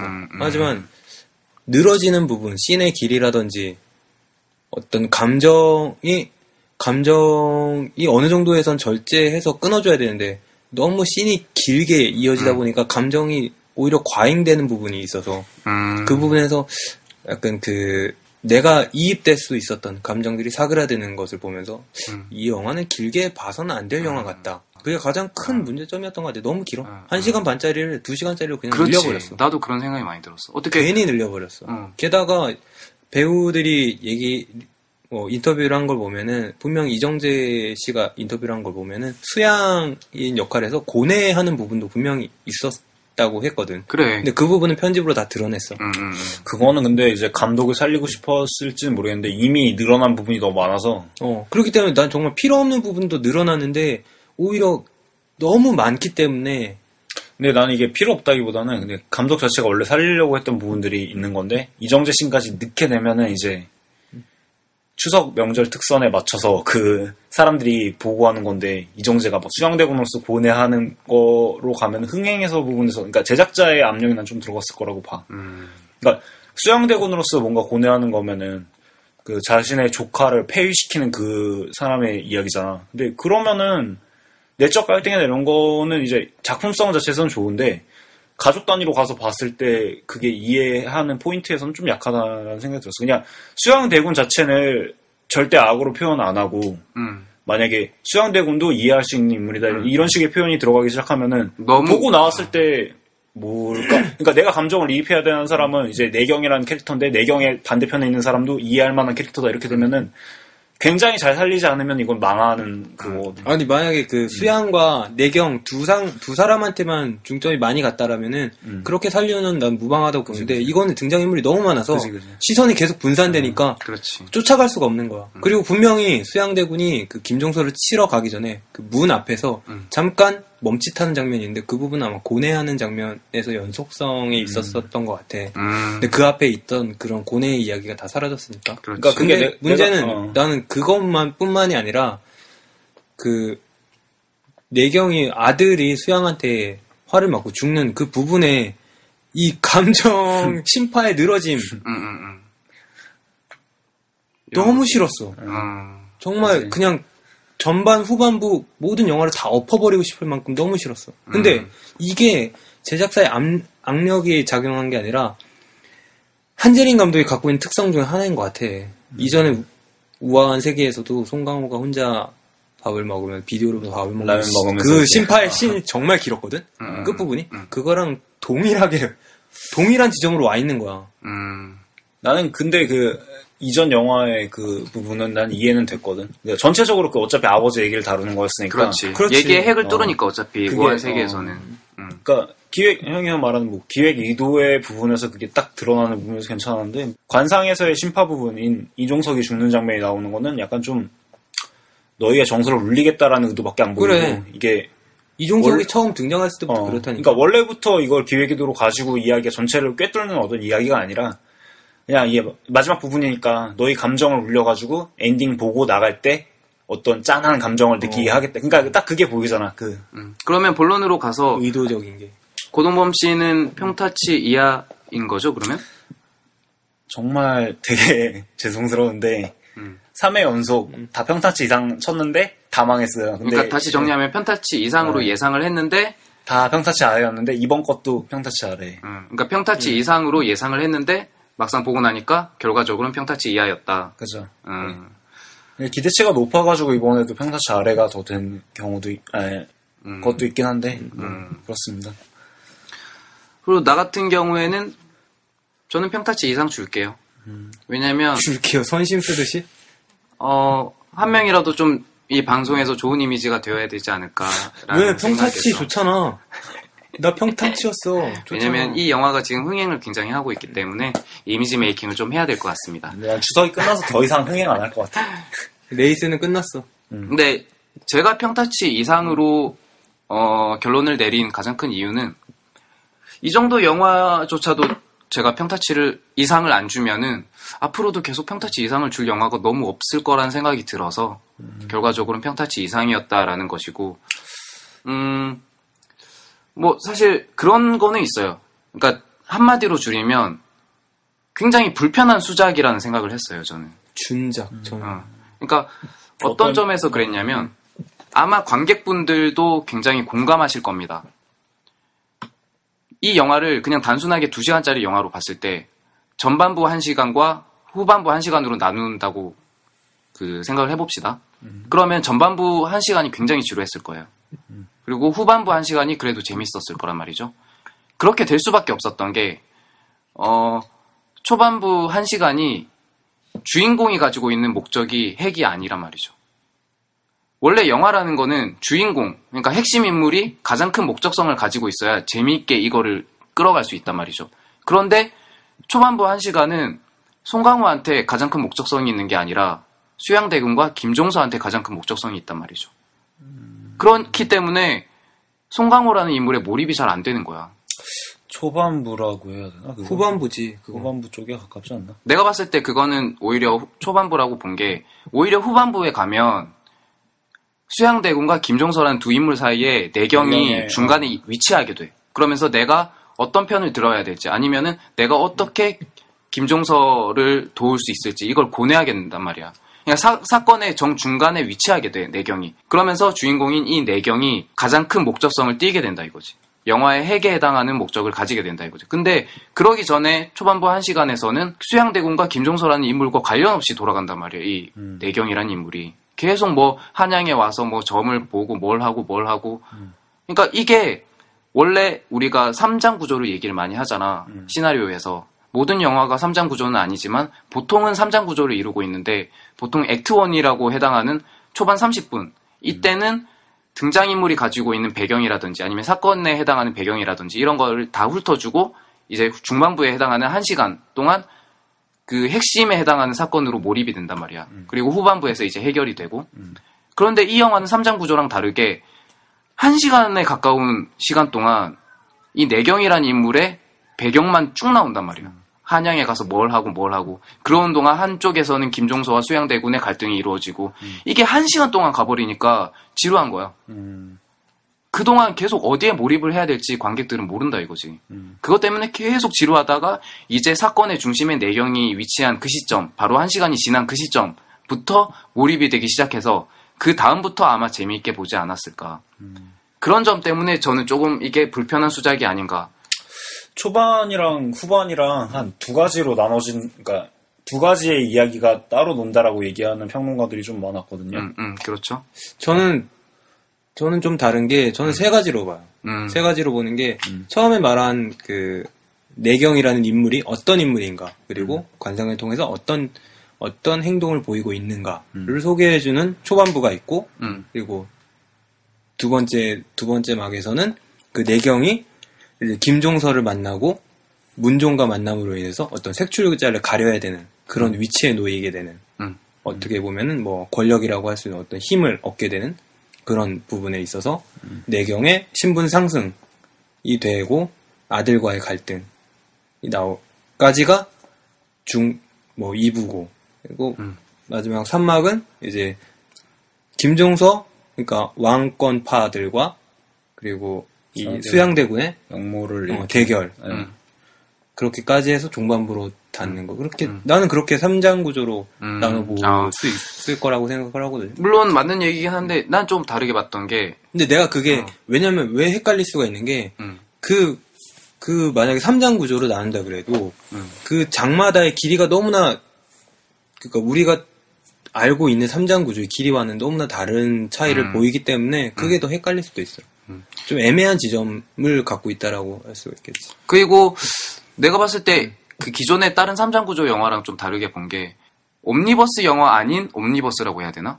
그러니까 3장 구조인데 1장과 2장과 3장이 조금 따로 노는 느낌? 이렇게 되니까 오히려 집중을 방해하고. 그러니까 이게 서브 플롯이 너무 많아. 그렇죠. 서브 플롯이 너무 많으니까 그렇게 되는 거지. 중심적인 이야기가 크게 드러나진 않는 가운데 서브 플롯이 너무 많이 튀어나오다 보니까, 그러니까 어떤 거를 중점으로 보고 그 관객들이 거기에 동해서 끌어갈지가 좀 헷갈린다라는 거지. 그렇죠. 정확하게 큰 줄기가 있고 여기에 서브 플롯이 붙어야 되는 건데, 이거는 다른 줄기야 이게. 그러니까 관상에 대한 이야기를 하는 줄기가 있고, 그러니까 내경이라는 사람이 서울에 상경하면서 자신의 그 뭐랄까 가문을 다시 일으키려고 하는 그 욕망에 대한 부분이 처음으로 시작을 하는데, 거기서 역모에 휘말리면서 다시 그 욕망보다는 이제 역모를 막으려고 하는 그런 이야기로 바뀐단 말이야.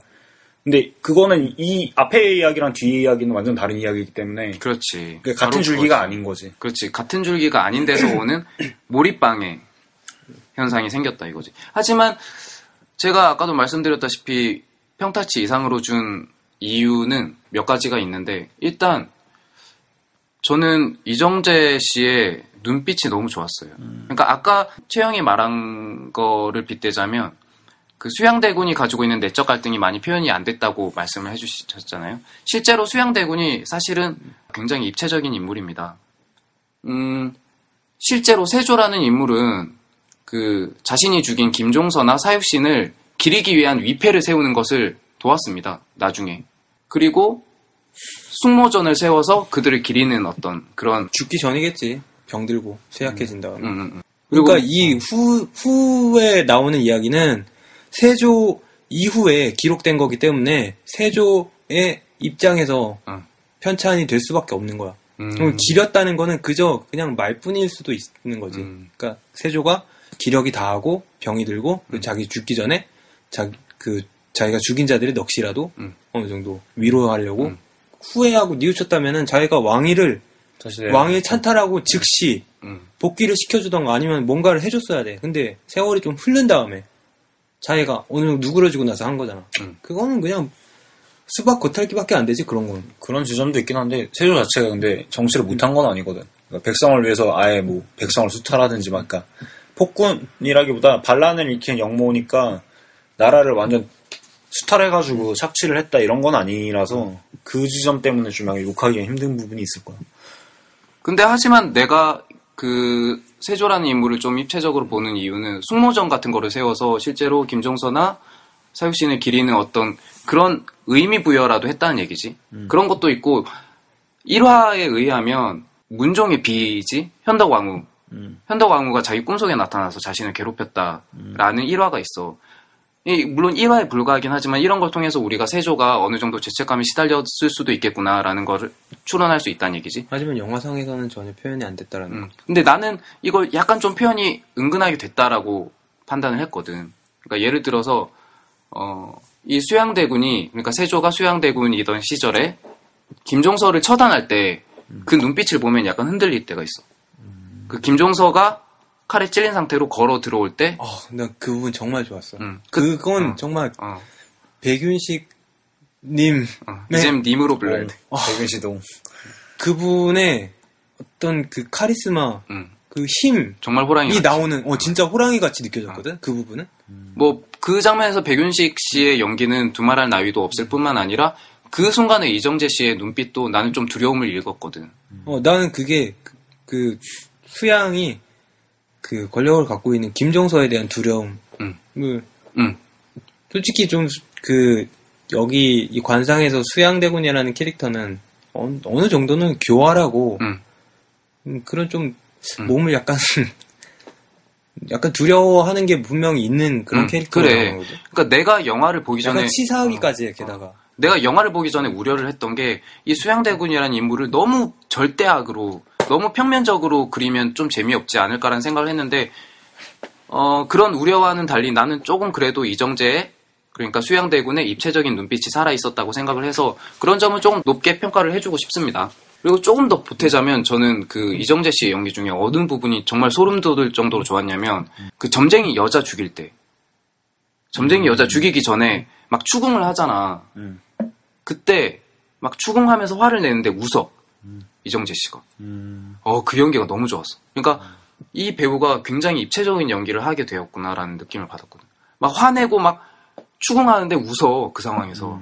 그게 굉장히 기묘하게 느껴졌어. 그래서 오히려 그냥 화내는 상황이라는 시나리오가 만약에 있으면은 화만 내면은 평면적인데 그게 되게 거기서 웃으면서 약간 더 무섭게 다가오게 되니까. 마치 하얀 거탑이라는 드라마에서 김창완 씨가 온화한 악역을 맡았던 것처럼 물론 이건 좀 다른 비유이긴 하지만 어쨌든 결과적으로 얘기를 하자면 뭔가 반대편에 있는 표정 반대 지점에 있는 어떤 분위기를 표출했을 때 더 살벌하게 보일 수 있다는 거지. 그런 점에서 이정재 씨가 연기를 굉장히 잘했다는 생각이 들고 저는 또 평타치 이상으로 꼽은 또 하나의 이유를 또 보태자면 미장센이 좀 좋은 부분들이 있었어요. 예를 들면 한명회라는 캐릭터가 나오지 않습니까? 김희성 씨가 맡았던. 그렇죠. 근데 이 한명회 씨가 근데 이 한명회라는 캐릭터가 최후를 맞이했을 때 그 뒤에 놓여 있는 칼이 정확히 목을 가로지르듯이 놓여 있단 말이죠. 그랬나? 나 기억이 잘 안 나는데. 이걸 통해서 그는 결과적으로 목이 잘리지는 않았지만 목이 잘린 것과도 같은 삶을 살았을 뿐만 아니라 실제로도 죽어서는 부관 참시를 당해서 목이 잘렸단 말이지. 근데 그건 아니야. 처음에 말한 목이 잘린 것 같은 삶을 살았다는 건 아니야. 온갖 부귀영화와 권력을 다 누리고 살았어. 나는 이게 이 감독의 예종까지. 나는 이게 감독의 사관이었다 생각해. 왜냐면 한 명의 대사 중에도 마지막에 보면 그런 뉘앙스를 풍기고 있단 말이야. 나는 결국에는 목이 잘리지 않기 위해서 노심초사하면서 살았다라는 대사를 한단 말이야. 전혀 그렇지 않아. 그러니까 실제로는 그렇지 않다 하더라도 이 영화에서 연출자가 가지고 있는 사관이 그랬다 이거지.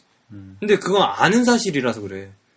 아는 사실인데 연출자가 갑자기 그렇게 자기 멋대로 해석을 개입해버리면은 좀 상충되잖아, 너무. 그렇지. 근데 그냥 자기 영화에 있어서만 끼워 맞추기가 되지. 우리가 이미 알고 있는 역사적인 사실은 압구정에서도 알 수 있듯이 너무 유명하고 권력의 상징인데. 그렇지. 게다가 한명회가 부관 참시를 당한 건 연산군 때의 일이야. 그렇지. 한참 뒤의 일이라고. 세조의 두 아들이 다 죽고 난 후의 일이라고. 나는 이런 점에서 그 감독의 연출을 할 때, 그 미장센 연출을 할 때 얘가 목이 잘릴 거라는 그 부분에서 칼을 이런 식으로 대놨다라는 부분에서 되게 좋았다는 거지. 그러니까 역사적 사실을 생각했을 때는 이게 조금 말이 안 돼라고 할 수는 있지만 이 연출자가 가지고 있는 사관에 해당하는 미장센은 굉장히 잘 표출을 했다 이 얘기야. 그런 점에서 봤을 때는 좀 높게 평가를 해주고 싶었고 또 카메라 워킹이 좀 좋은 데가 많았던 것 같아요. 예를 들어서 김종서가 죽는 부분에 카메라를 이렇게 앵글을 이렇게 휘게 하면서 표현했다라든지 뭐 그런 것들. 근데 사실 나는 가장 아쉬웠던 건 편집이었습니다. 왜냐면 편집의 리듬이 너무 평이하다는 거. 편집의 속도감이 너무 일정해.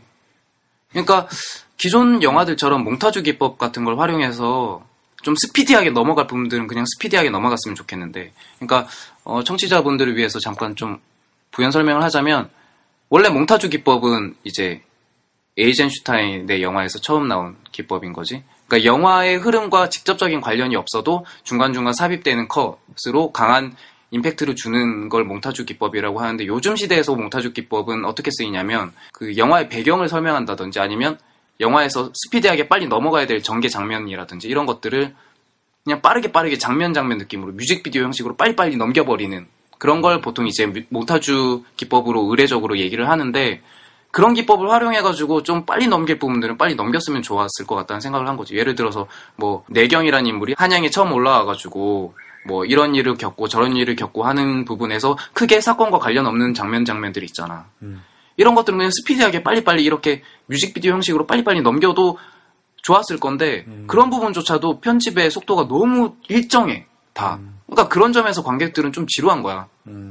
그런 부분은 좀 쪼아줬다가 느려줬다가 막 이런 것들을 좀 해줬어야 될 텐데 일정하게 한 게 아닌가라는 생각을 좀 해서 그래서 좀 길어서 쓸 수도 있겠네. 그래서 좀 길어진 것 같기도 하고 그런 게 너무 아쉬웠습니다.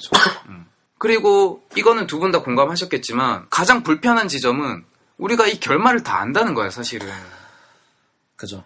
그러니까 보면서도 저래봐야 안 될 걸 아니까 저렇게 막 공모를 하고 막 어떻게든 막 그 쿠데타를 모면하려고 막 노력을 하지만 우리는 결말을 알잖아, 어떻게 될지.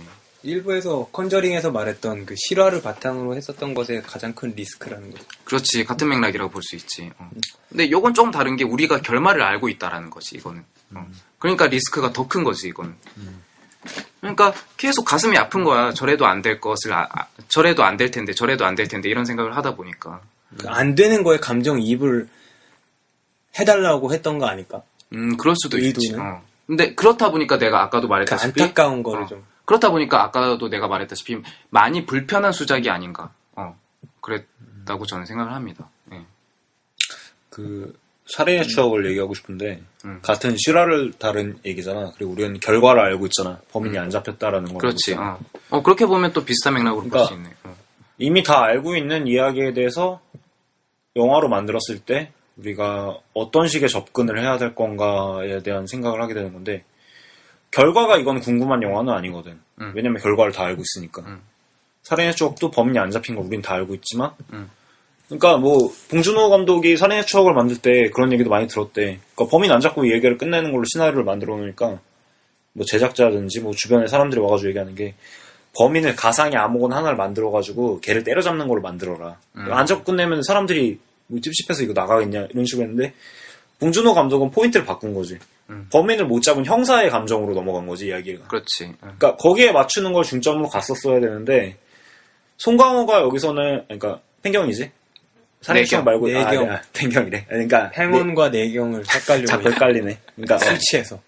그러니까 다시 말하면은 이제 관상에서의 송강호가 맡은 역할이 그거에 대한 갈등을 그러니까 뭐랄까 역모를 못 막은 거에 대한 갈등을 많이 느끼는 쪽으로 가야 되는데 그거보다는 역모를 그러니까 못 막은 쪽에 너무 입장이 한 번에 가버렸다라는 게 있는 것 같아. 그 중간에서 만약에 많이 휩쓸리는 쪽으로 갔으면은 감정이나 이런 거 더 살아났을 것 같은데. 그러면은 어쨌든 평타치 예상은 최영은 맞췄고 난 틀렸지. 고동범 씨는 예상과 다르게 평타치 이하였다. 저는 그래도 뭐 예상했던 대로 평타치 이상 주고 싶다. 뭐 요 정도로 저희가 평타치를 마무리하면 될 것 같고. 그리고 사실은 이 영화가 살짝 각색이 된 거란 말이죠. 원래 시나리오가 따로 있었는데 한재림 감독님이 약간 각색을 했단 말이죠. 한재림 감독 및 팀에서 각색을 했겠지. 연출. 그 각색을 했다는 거에 대해서는 어떻게 생각하세요, 두 분은? 확실히 그 전에 시나리오 대상 수상한 거였다 그랬잖아. 김동혁 작가님이 수상을 했었던 원작자이신데, 분명 이 원작에서는 사실은 그 김혜수 씨가 연기했던 연원과 그 아까 말한 그 팽원이라는 인물은 사실은 등장을 하지 않았어. 원작 시나리오에서는 원작에는 장봉수라는 한 인물이 원래는 그 내경에게 관상을 가르치는 스승적인 역할로서 등장을 해서 이야기가 그렇게 시작되는 거였는데 나도 솔직히 그 부분이 좀 아쉽긴 해. 장봉수라는 인물을 왜 없애버렸을까? 굳이 너무나 그게 전개에 아무런 영향을 끼치지 않는 두 캐릭터. 그러니까 어떻게 보면 감초 역할이지? 감초 역할인 캐릭터 2명을 넣기 위해서 왜 그렇게 중요한 인물을 하나 빼버리는 선택을 했을까? 그냥 단지 그냥 그 일반적인 재미, 그런 개그물 같은 깨알 재미, 순간순간의 깨알 재미를 살리기 위해서 감초 캐릭터 때문에 뭔가 그 이야기의 축을 흔들 수도 혹은 흔들 수도 있고 내경의 심리를 바탕을 표현해줄 수 있는 스승의 존재를 지워버렸다는 건 좀 안타까운 일인 것 같아요. 그렇죠. 물론 그렇게 됐다면은 지금보다 관객 수는 좀 더 줄었을 수도 있었겠지. 하지만 그 다른 영화가 갖고 있지 않았던 어떤 조금은 신선한 표현이라든지 신선한 전개 방식 이런 거를 좀 더 집어넣을 수 있었을 것 같아서 너무 평이하게 흘러가 버린 것 같아서 아쉬운 점이기는 그 점. 그러면 이렇게 생각을 해보면 또 하나 또 짚고 넘어가고 싶은 게 하나 생기는 게 좀 우리나라에선 시나리오 작가들이 힘을 많이 못 쓴다라는 인상을 좀 받는단 말이죠. 이런 것들만 봐도. 어떻게 생각하세요, 고동범 씨? 우리나라에서 시나리오 작가들이 처해 있는 환경. 사실 이런 환경 때문에 오히려 시나리오 작가들이 감독으로 데뷔하려고 하는 경향도 좀 많고요. 그 영화판에서 시나리오 작가들의 대우가 너무 좀 열악하고, 그러니까 자기가 만든 그 시나리오에 대해서 그러니까 감독 전체적으로는 결국에 모두가 원하는 거는 좋은 작품을 만드는 거기 때문에 시나리오가 각색이 되더라도 좋은 방향으로 흘러가는 거면은 다들 인정을 하겠지만 감독의 권위가 좀 더 세다 보니까 감독이 원하는 대로 이야기의 형태나 틀을 이거 시나리오 작가와 상의 없이 많이 바꾸는 형태가 많이 일어나기 때문에 작가들이 아까 말한 것처럼 그 감독으로 데뷔를 자기가 쓴 시나리오 가지고 자기가 데뷔를 해가지고 자기가 그 이야기를 좀 온전하게 만들려고 하는 경향이 있거나 아니면 드라마 쪽으로 가서 드라마 쪽 같은 경우에는 시나리오 작가가 영향력이 엄청 크기 때문에 뭐 어떻게 보면은 주연 배우도 확 자를 수 있는 게 드라마 작가이기 때문에 중간에 죽여버릴 수 있어요.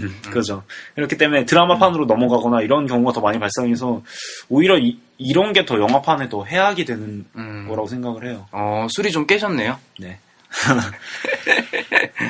그러면은 우리가 또 이 영화 각색에 대한 얘기를 또 한번 해봤고, 그리고 또 한번 또 짚고 넘어가고 싶은 게 캐릭터에 대해서 좀 얘기를 해보고 싶었어요. 왜냐면은 이 영화를 보고 난 이제 관객들의 얘기 중에 캐릭터가 너무 소모적이지 않았냐라는 얘기가 많았거든요. 어땠어? 나도 솔직히 그건 좀 공감하거든. 네. 소모적인 캐릭터가 너무 많았어요. 근데 이게 우리가 전에 우려했던 부분 중에 하나이기도 하다. 그치? 이렇게 깨알 같은 자랑. 깨알 같은 자랑. 나는 돋보인 배우는 딱 3명 정도를 표현을 하고 싶은데, 일단은 김종서 역할의 백윤식님, 그리고 모두가 언급했던 수양대군의 이정재님, 그리고 포스터에는 등장하지 않았지만 존재감으로 인해서 그게 어떤 정말 큰 극적 긴장감을 몰아줬던 한 명의 역의 김희성님. 그렇지, 맞아. 딱 3분. 나도 3분 빼면은 3분은 진짜 말을 할 수 없을 정도로 정말 놀라운 캐릭터를 표현을 해주셨어. 오히려 우리가 알고 있던 것보다 좀 더 풍부하게 살았던 것 같아. 그래서 수양은 다 말해서 알지. 다 알고, 김종서를 연기했었던 백윤식님 같은 경우 정말 호랑이 온화할 때는 가만히 있을 때는 온화하지만 좀 왕에게 충성을 할 때는 있지만 자기가 분노를 할 때는 확 터져버리는 그 힘이 느껴지는 호랑이의 인상을 많이 가졌고, 근데 김희성님은 역시 이거는 좀 이 영화의 장점이기도 한데, 플롯의 초반에 계속 가리고 안 보여주면서 신비함을 줬었고, 그렇죠. 그 사람이 어떤 사람인가를 조금은 추리를 해나가려는 그런 의지를 좀 보였던 것 같아서 이 부분은 참 좋았어. 나중에 등장했을 때도 칠삭둥이, 원래 한 명이가 칠삭둥이로 태어났고, 그 역사서에 써져 있는 건 체구가 좀 컸다 그러는데. 근데 원래 역사에서도 고개를 이렇게. 그거랑은 다르게 고개를 이렇게. 원래 그랬다 하더라고. 그 부분을 많이 살려서 아주 매력적인 캐릭터로 거듭나. 정말 잘 살린 것 같아. 그 3명은 딱 접어치우고 다 장점밖에 없는 것 같으니까. 맞아. 나도 그렇게. 나머지는 나머지 이름 있는 배우들은 평이해. 송강호는 뭐 역시 송강호의만의 그 캐릭터가 있긴 하지만 우리가 봐왔던 송강호야. 그래. 관객들 중에 그런 평을 하는 사람들이 많아. 송강호 씨의 연기 또 다른 어떤 전환점이 될 것 같다라고 얘기하는데, 원래 송강호 씨는 이 정도 연기를 하던 솔직히 사람이었어. 말하자면 우아한 세계의 송강호랑 관상의 송강호가 다른 점이 뭔지 그래, 모르겠어. 나도 우아한 세계의 연기 그대로였다고 가상의 생각해. 보통을 대체 뭐야? 솔직히 나는 울먹거리는 그 아버지의 모습, 아니면 그 울먹거리는 부하의 모습, 이런 거는 우아한 세계에서 더 좋았던 것 같거든. 거기에서 정말 울먹울먹하면서 연기하는 건 정말 최고였단 말이야. 내경의 송강호는 우리가 알고 있는 송강호야. 원래 송강호 끝이야. 원래 그 정도 역할을 할 수 있던 걸출한 배우이기 때문에 그게 원래 나쁘다기보다는 새로운 걸 보여주지 않아서 약간 좀 아니 그리고 그거는 캐릭터의 설정에도 좀 문제가 있었던 게 분명히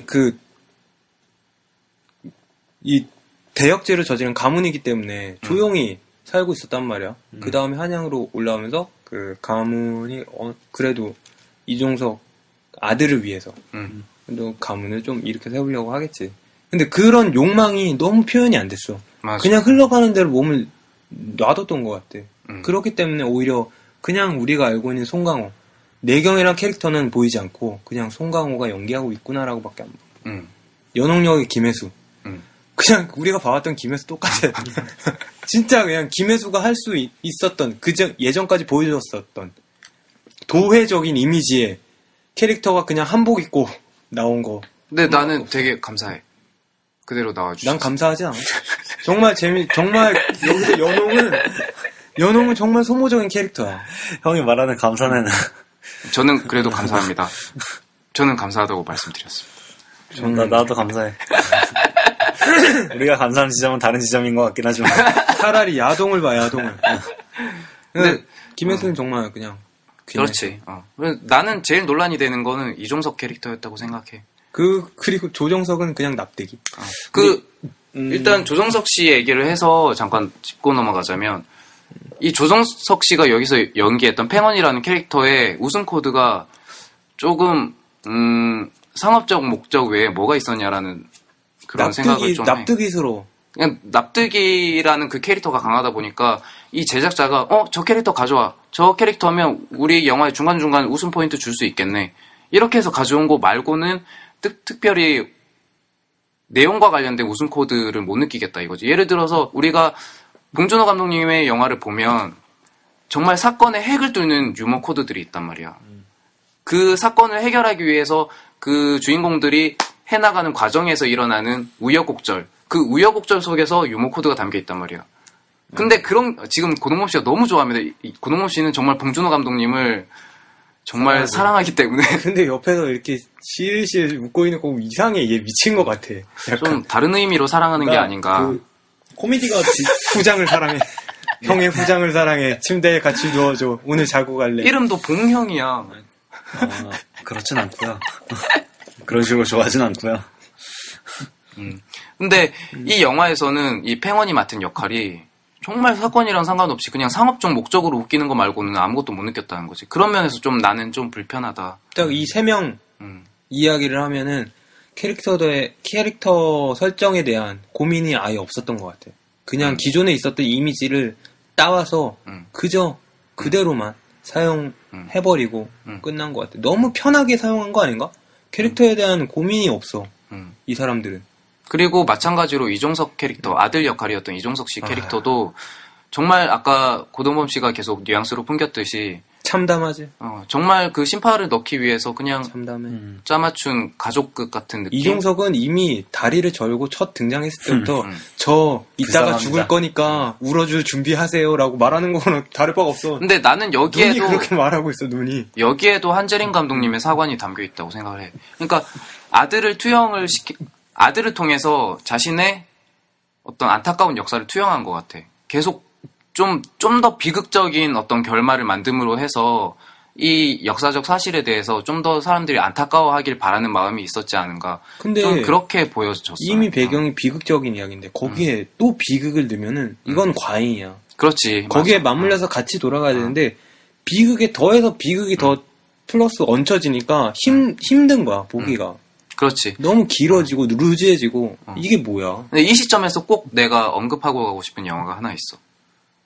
7번 방의 선물이라는 영화가 있잖아. 그 영화가 흥행을 굉장히 많이 했고 사랑하는 관객들이 굉장히 많기 때문에 얘기하기는 좀 조심스럽긴 하지만 나는 그 영화에 대해서 이동진 기자님이 평한 게 정말 완벽하게 맞았다 생각하거든. 캐릭터 학대를 통한 눈물의 의미는 무엇인가 라고 이동진 기자님이 말씀하셨단 말이야. 완벽하게 맞았다 생각하거든. 이동진님 죄송합니다. 심지어 그게 실화였으면 또 모르겠어. 근데 그 영화는 철저하게 픽션임에도 불구하고 정말 말도 안 되는 그 누명을 쓰고 계속 쳐맞는 장면 나오다가 마지막에 누명을 계속 쓴 채로 이렇게 얘기가 진행이 되잖아. 그 마치 우리가 90년대 보던 많은 발라드 음악의 뮤직비디오 있잖아. 발라드라는 거 우리나라에서만 쓰이는 장르. 그 예를 들어 조성모의 뮤직비디오 이런 거 보면 그 막 무지막지하게 비극으로 쳐 달리고 막 주인공 막 깨 부수고 막 여자 주인공 정말 잔인하게 막 죽이고 이렇게 해서 막 눈물을 짜낼라 한단 말이야. 그런 거와 비슷한 맥락이라고 나는 생각을 했어. 7번 방의 선물에서 그런 식으로 막 사람들 눈물을 짜내게 하려고 정말 계속적으로 정말 의미 없는 비극을 계속해서 부여하는 것처럼 이 영화에서도 이종석이라는 캐릭터가 그런 식으로 소모되지 않았나. 솔직히 만약 도둑들에서 김수현은 적어도 전지현을 유혹하려고는 했잖아. 얘는 뭐 하는 게 없잖아. 유혹이라도 했으면 불쌍하지라도 얘는 하지. 진짜 이 영화 부성에 관한 영화예요라고 하려고 확 그냥 등장시켜버려. 최동훈이랑 다른 점이 캐릭터를 다룰 때 최동훈은 그래도 하나의 강점은 줘. 예를 들어서 김수현에서 무슨 포인트가 나왔던 지점들이 있어. 김수현은 도둑들 같은 경우에서는 호텔 지배인을 꼬시려고 했을 때 얘가 게이로 갑자기, 그러니까 원래는 얘가 훔치는 거였는데 전지현이 유혹하고 얘가 훔치는 거였는데 얘가 어떻게 하다 보니까 게이여가지고 호텔 지배인이 게이여가지고 얘가 유혹하게 되는 경우가 생기잖아. 뭐 그런 식의 지점을 찍어주던가 이런 식이 있는데 이종석은 그런 게 아무것도 없고 그냥 단지 도구라는 느낌이 들었지. 보면은 이종석 때문에 이종석 씨가 맡은 캐릭터의 미미한 역할, 롤 때문에 왜 이렇게 많은 등장인물을 썼을까라는 의문이 생기기 시작해. 그 캐릭터를 볼 때부터. 그러면서 뒤에 정말 아무 고민 없이 그냥 다른 곳에서 보여줬던 이미지의 캐릭터를 갖고 왔던 배우들마저 그닥 매력적으로 느껴지지 않는다는 점이에요. 이종석을 쓴 거는 나는 추석 명절 대목을 노리기 위한 그리고 수야. 여성들을 위한 것도 있고 차원의 배려가 있지. 이종석을 죽이면서 부성애가 강조가 되니까 그거는 뭐 가족 영화. 근데 난 솔직히 조정석 씨도 좀 실망이야. 캐릭터에 대한 그 설정이 너무 없는 것 같아. 그냥 납득이가 그런 비슷비슷한 이미지만 그냥 바로 투입된 것 같아서 이게 연출의 잘못인지 아니면 배우의 잘못인지. 나는 그럼에도 불구하고 초반부에서는 조정석이 없었으면 재미가 너무 없었을 것 같아서 그 감초적인 캐릭터이긴 하지. 오히려 나는 송강호가 초반부를 이끌었다기보다는 초반부는 조정석이 이끌었던 것 같아. 여기서 꼭 짚고 넘어가고 싶은 게 눈물이라는 거는 우리가 생각하는 것 이상으로 훨씬 입체적인 감정이라 이거지. 굉장히 기쁜 상황 속에서 뭔가 씁쓸한 어떤 페이소스가 담겨 있을 때 채플린의 영화처럼 채플린의 영화가 그 시간 내내 웃기지만 그 안에 담겨 있는 페이소스 때문에 우리가 눈물 지을 수 있는 것처럼 혹은 정말 슬픈 상황이지만 그 안에서 어떤 치유받는 인물 혹은 희망을 찾는 인물을 통해서 우리가 눈물을 짓는 것처럼 눈물이라는 정서는 굉장히 입체적이란 말이야. 그렇기 때문에 사람들은 죽이고 때리고 막 비극으로 치닫게 만들므로 해서 사람들이 울진 않아. 그렇게 영화를 만들려고 한다는 거는 솔직히 그 창작에 대한 기만이라고 나는 생각을 해. 그런 식으로 비극을 치닫게 함으로 해서 사람들이 눈물을 자극하겠다라고 한다는 거는 솔직히 나는 좀 크리에이티브에 대한 기만이라고 나는 생각하거든. 훨씬 더 입체적이어야 했다는 거지. 그렇게 할 거였으면. 근데 지금 7번 방의 선물을 예로 들었지만 그것도 흥행이 잘 됐었고 이것도 지금 흥행을 하고 있잖아. 이 지점이 나는 이거를 생각하게 되는데 얼마 전에 금요일엔 수다다라는 프로그램에서도 소개가 됐었는데 레오 가락스의 홀리모터스의 오프닝 시퀀스를 보면은 레오 가락스 감독 자신이 나와서 문을 열고 나가서 어떤 극장 같은 데를 들어가. 근데 거기에 관객들이 다 자고 있어. 그리고 아이랑 개가 그 중간중간 막 뛰어다녀. 근데 되게 그게 관객들을 정면으로 딱 보여주는 장면이 딱 나오는데 모두 죽어 있는 것 같은 거야. 그러니까 그 감독이 말하는 거는 지금의 현재 관객들은 다 죽었다. 이 관객들한테 나는 어떤 걸 말하고 싶은가라는 어떤 그 고뇌와 공포가 담겼는데 나는 솔직히 우리 지금 이거를 극찬할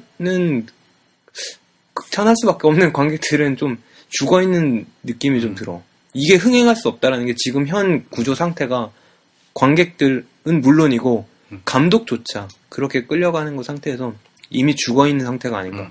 그러니까 좀 더 극단적인 예를 들자면 이거야.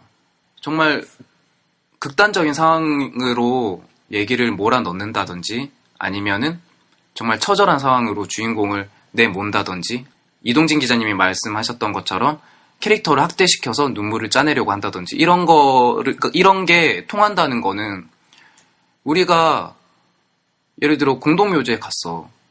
거기에 한 30개의 묘가 있어. 그럼 30번의 눈물을 흘려야 돼. 죽은 사람들 다 불쌍하잖아. 근데 우리는 그렇게 단순하게 눈물을 흘리는 그런 죽어있는 존재가 아니란 얘기야. 훨씬 미묘하다는 얘기야, 눈물이란 정서는. 그렇기 때문에 뭔가 비극으로 치닫는다고 사람들이 울 거라고 기대한다는 거는 좀 잘못된 판단이 아니었나 그렇게 생각을 합니다.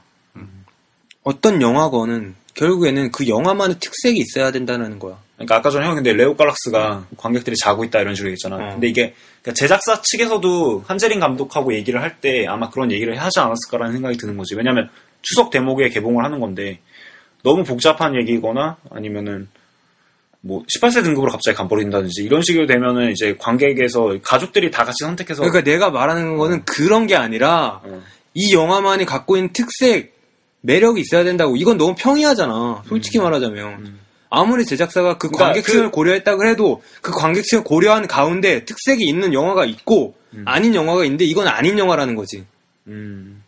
오케이? 복잡하고 막 뭐가 꼬이고 뭐 실태가 그러니까 얽히고 뭔가를 분석해야 되고 이런 게 좋은 영화라는 건 아니야. 이것만이 좋은 영화는 아니야. 단순하게 근데 이해되면서 평이하다는 게 그 이해 부분을 그러니까 어떤 퍼즐 단순하게 이해되는 게 아니라 정말 복잡하게 만들고 싶었지만 그냥 단순해 보이는 영화라는 거지. 이건. 그래? 근데 캐릭터에 대한 어떤 고뇌도 느껴지지 않으니까 더 단순해질 수밖에 없다라는 거야. 그리고 이쯤에서 우리가 너무 까기만 한 것 같아서 살짝 옹호를 하자면 물론 재밌게는 봤습니다. 재밌었어요.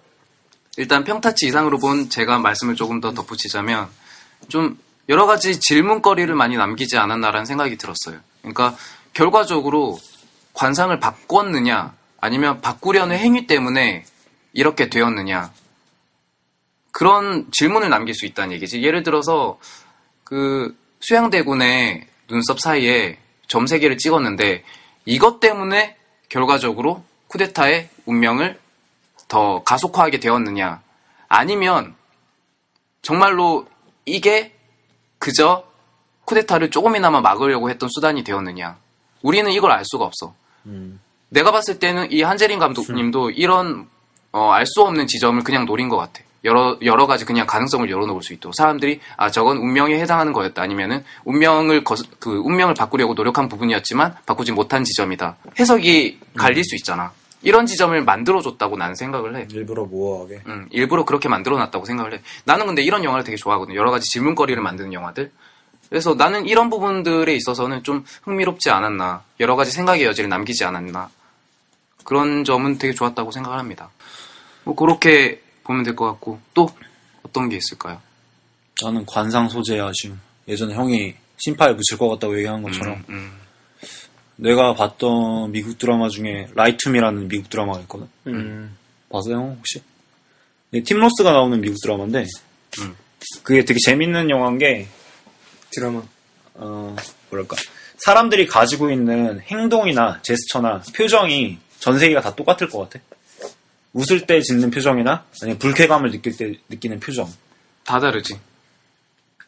근데 그러니까 예를 들어서 서양에서 사람한테 욕을 할 때는 욕하는 제스처는 가운데 손가락을 들잖아.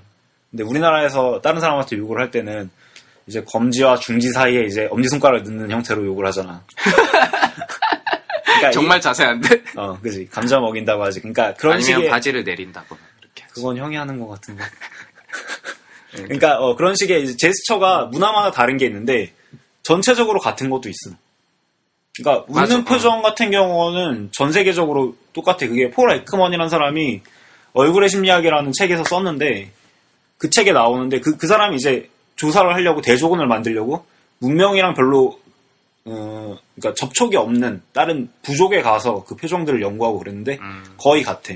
이야. 그러니까 즐거움을 느낄 때 그러니까 공통적인 그런 뭐랄까 감정이라고 해야 되나? 그런 부분 같은 경우에는 감정 표현에 짓는 제스처나 얼굴 표현 같은 게 같아. 그리고 반대로 좀 문화적으로 들어갔을 때 제스처를 분석을 하면은 그것도 거의 비슷해 사람들이. 예를 들어 이런 거지. 사람이 거짓말을 할 때 혀를 입술에 뭐 그런 것도 쓴다, 혀를 입술에 문지른다든지. 코를 만진다든지 이런 게 있거든. 얼굴을 가리면서 자기 표정을 감추려고 하기 때문에 코를 만진다든지 이런 형태가 나타난단 말이야. 무의식적인 행동에서 그렇지. 심리적인 부분이 나타나는. 맞아. 나는 이런 식의 과학적인 게 많이 들어갈 거라고 생각했는데 관상 부분에서도 이제 이 사람은 운명론적이기 때문에 이런 상을 갖고 있기 때문에 이런 애가 될 거다 이런 거는 맞긴 한데 난 약간 좀 제스처도 좀 들어가고 이런 식으로 해가지고 좀 더 설득력 있게 갔으면 좋겠다라는 생각을 많이 기대하고 갔는데 지금 상상해보니까 만약에 그런 식으로 풀었다면 약간 추리물 비슷한 재미를 또 볼 수도 있었을 거라는 생각이 약간 드네. 초반부에 근데 있긴 하잖아. 그 추리물적인 재미가. 그 뭐라 그러지? 살인범 잡아내는 장면이라든지 아니면은 얘가 뭐 재물 수탈할 것 같다라든지 이런 거에 대해서 밝혀내는 장면 같은 경우에서는 이게 보이기 때문에 그거를 더 늘릴 수 있다는 생각이 들었었어.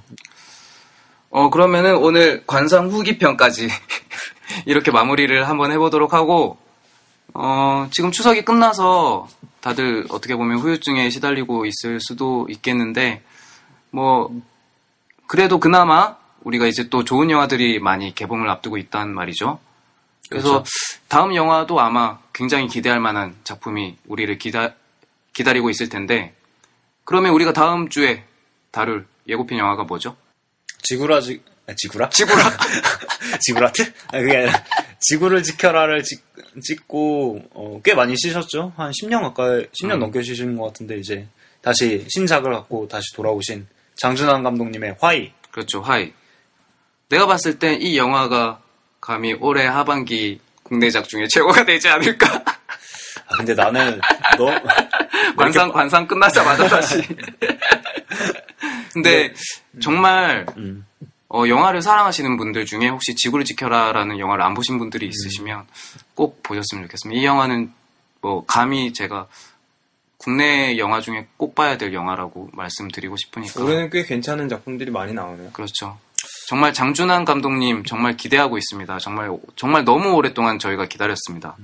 예, 그러면 다음 주에는 장준환 감독님의 화이라는 작품을 가지고 예고편 리뷰를 진행을 하도록 하겠습니다. 그리고 2부에서는 우리가 다시 컨저링. 그렇죠. 컨저링이란 영화를 보고 온 상태에서 또 후기 얘기. 무셔! 클랩! 을 가지고 또 얘기를 한번 해보도록 하겠습니다. 그러면 오늘 또 저희가 인사를 드릴 시간이 왔습니다. 다음 주에는 또 더 나은 모습으로 좀 더 많은 드립을 가지고 돌아오도록 하겠습니다. 드립? 드립이 뭐야? 드립. 드립 커피잖아. 죄송합니다. 술 적게 먹겠습니다. 그러면 진짜 술. 진짜. 말이 안 나와. 지금 몇 시간째 하는 거야, 우리. 이제 깨어나네, 이제. 그러면 또 다음 주에 활기찬 모습으로 여러분들 찾아가도록 하겠습니다. 이상 영화 예고편 리뷰 방송 극장전이었습니다. 감사합니다. 감사합니다. 좋은 건데.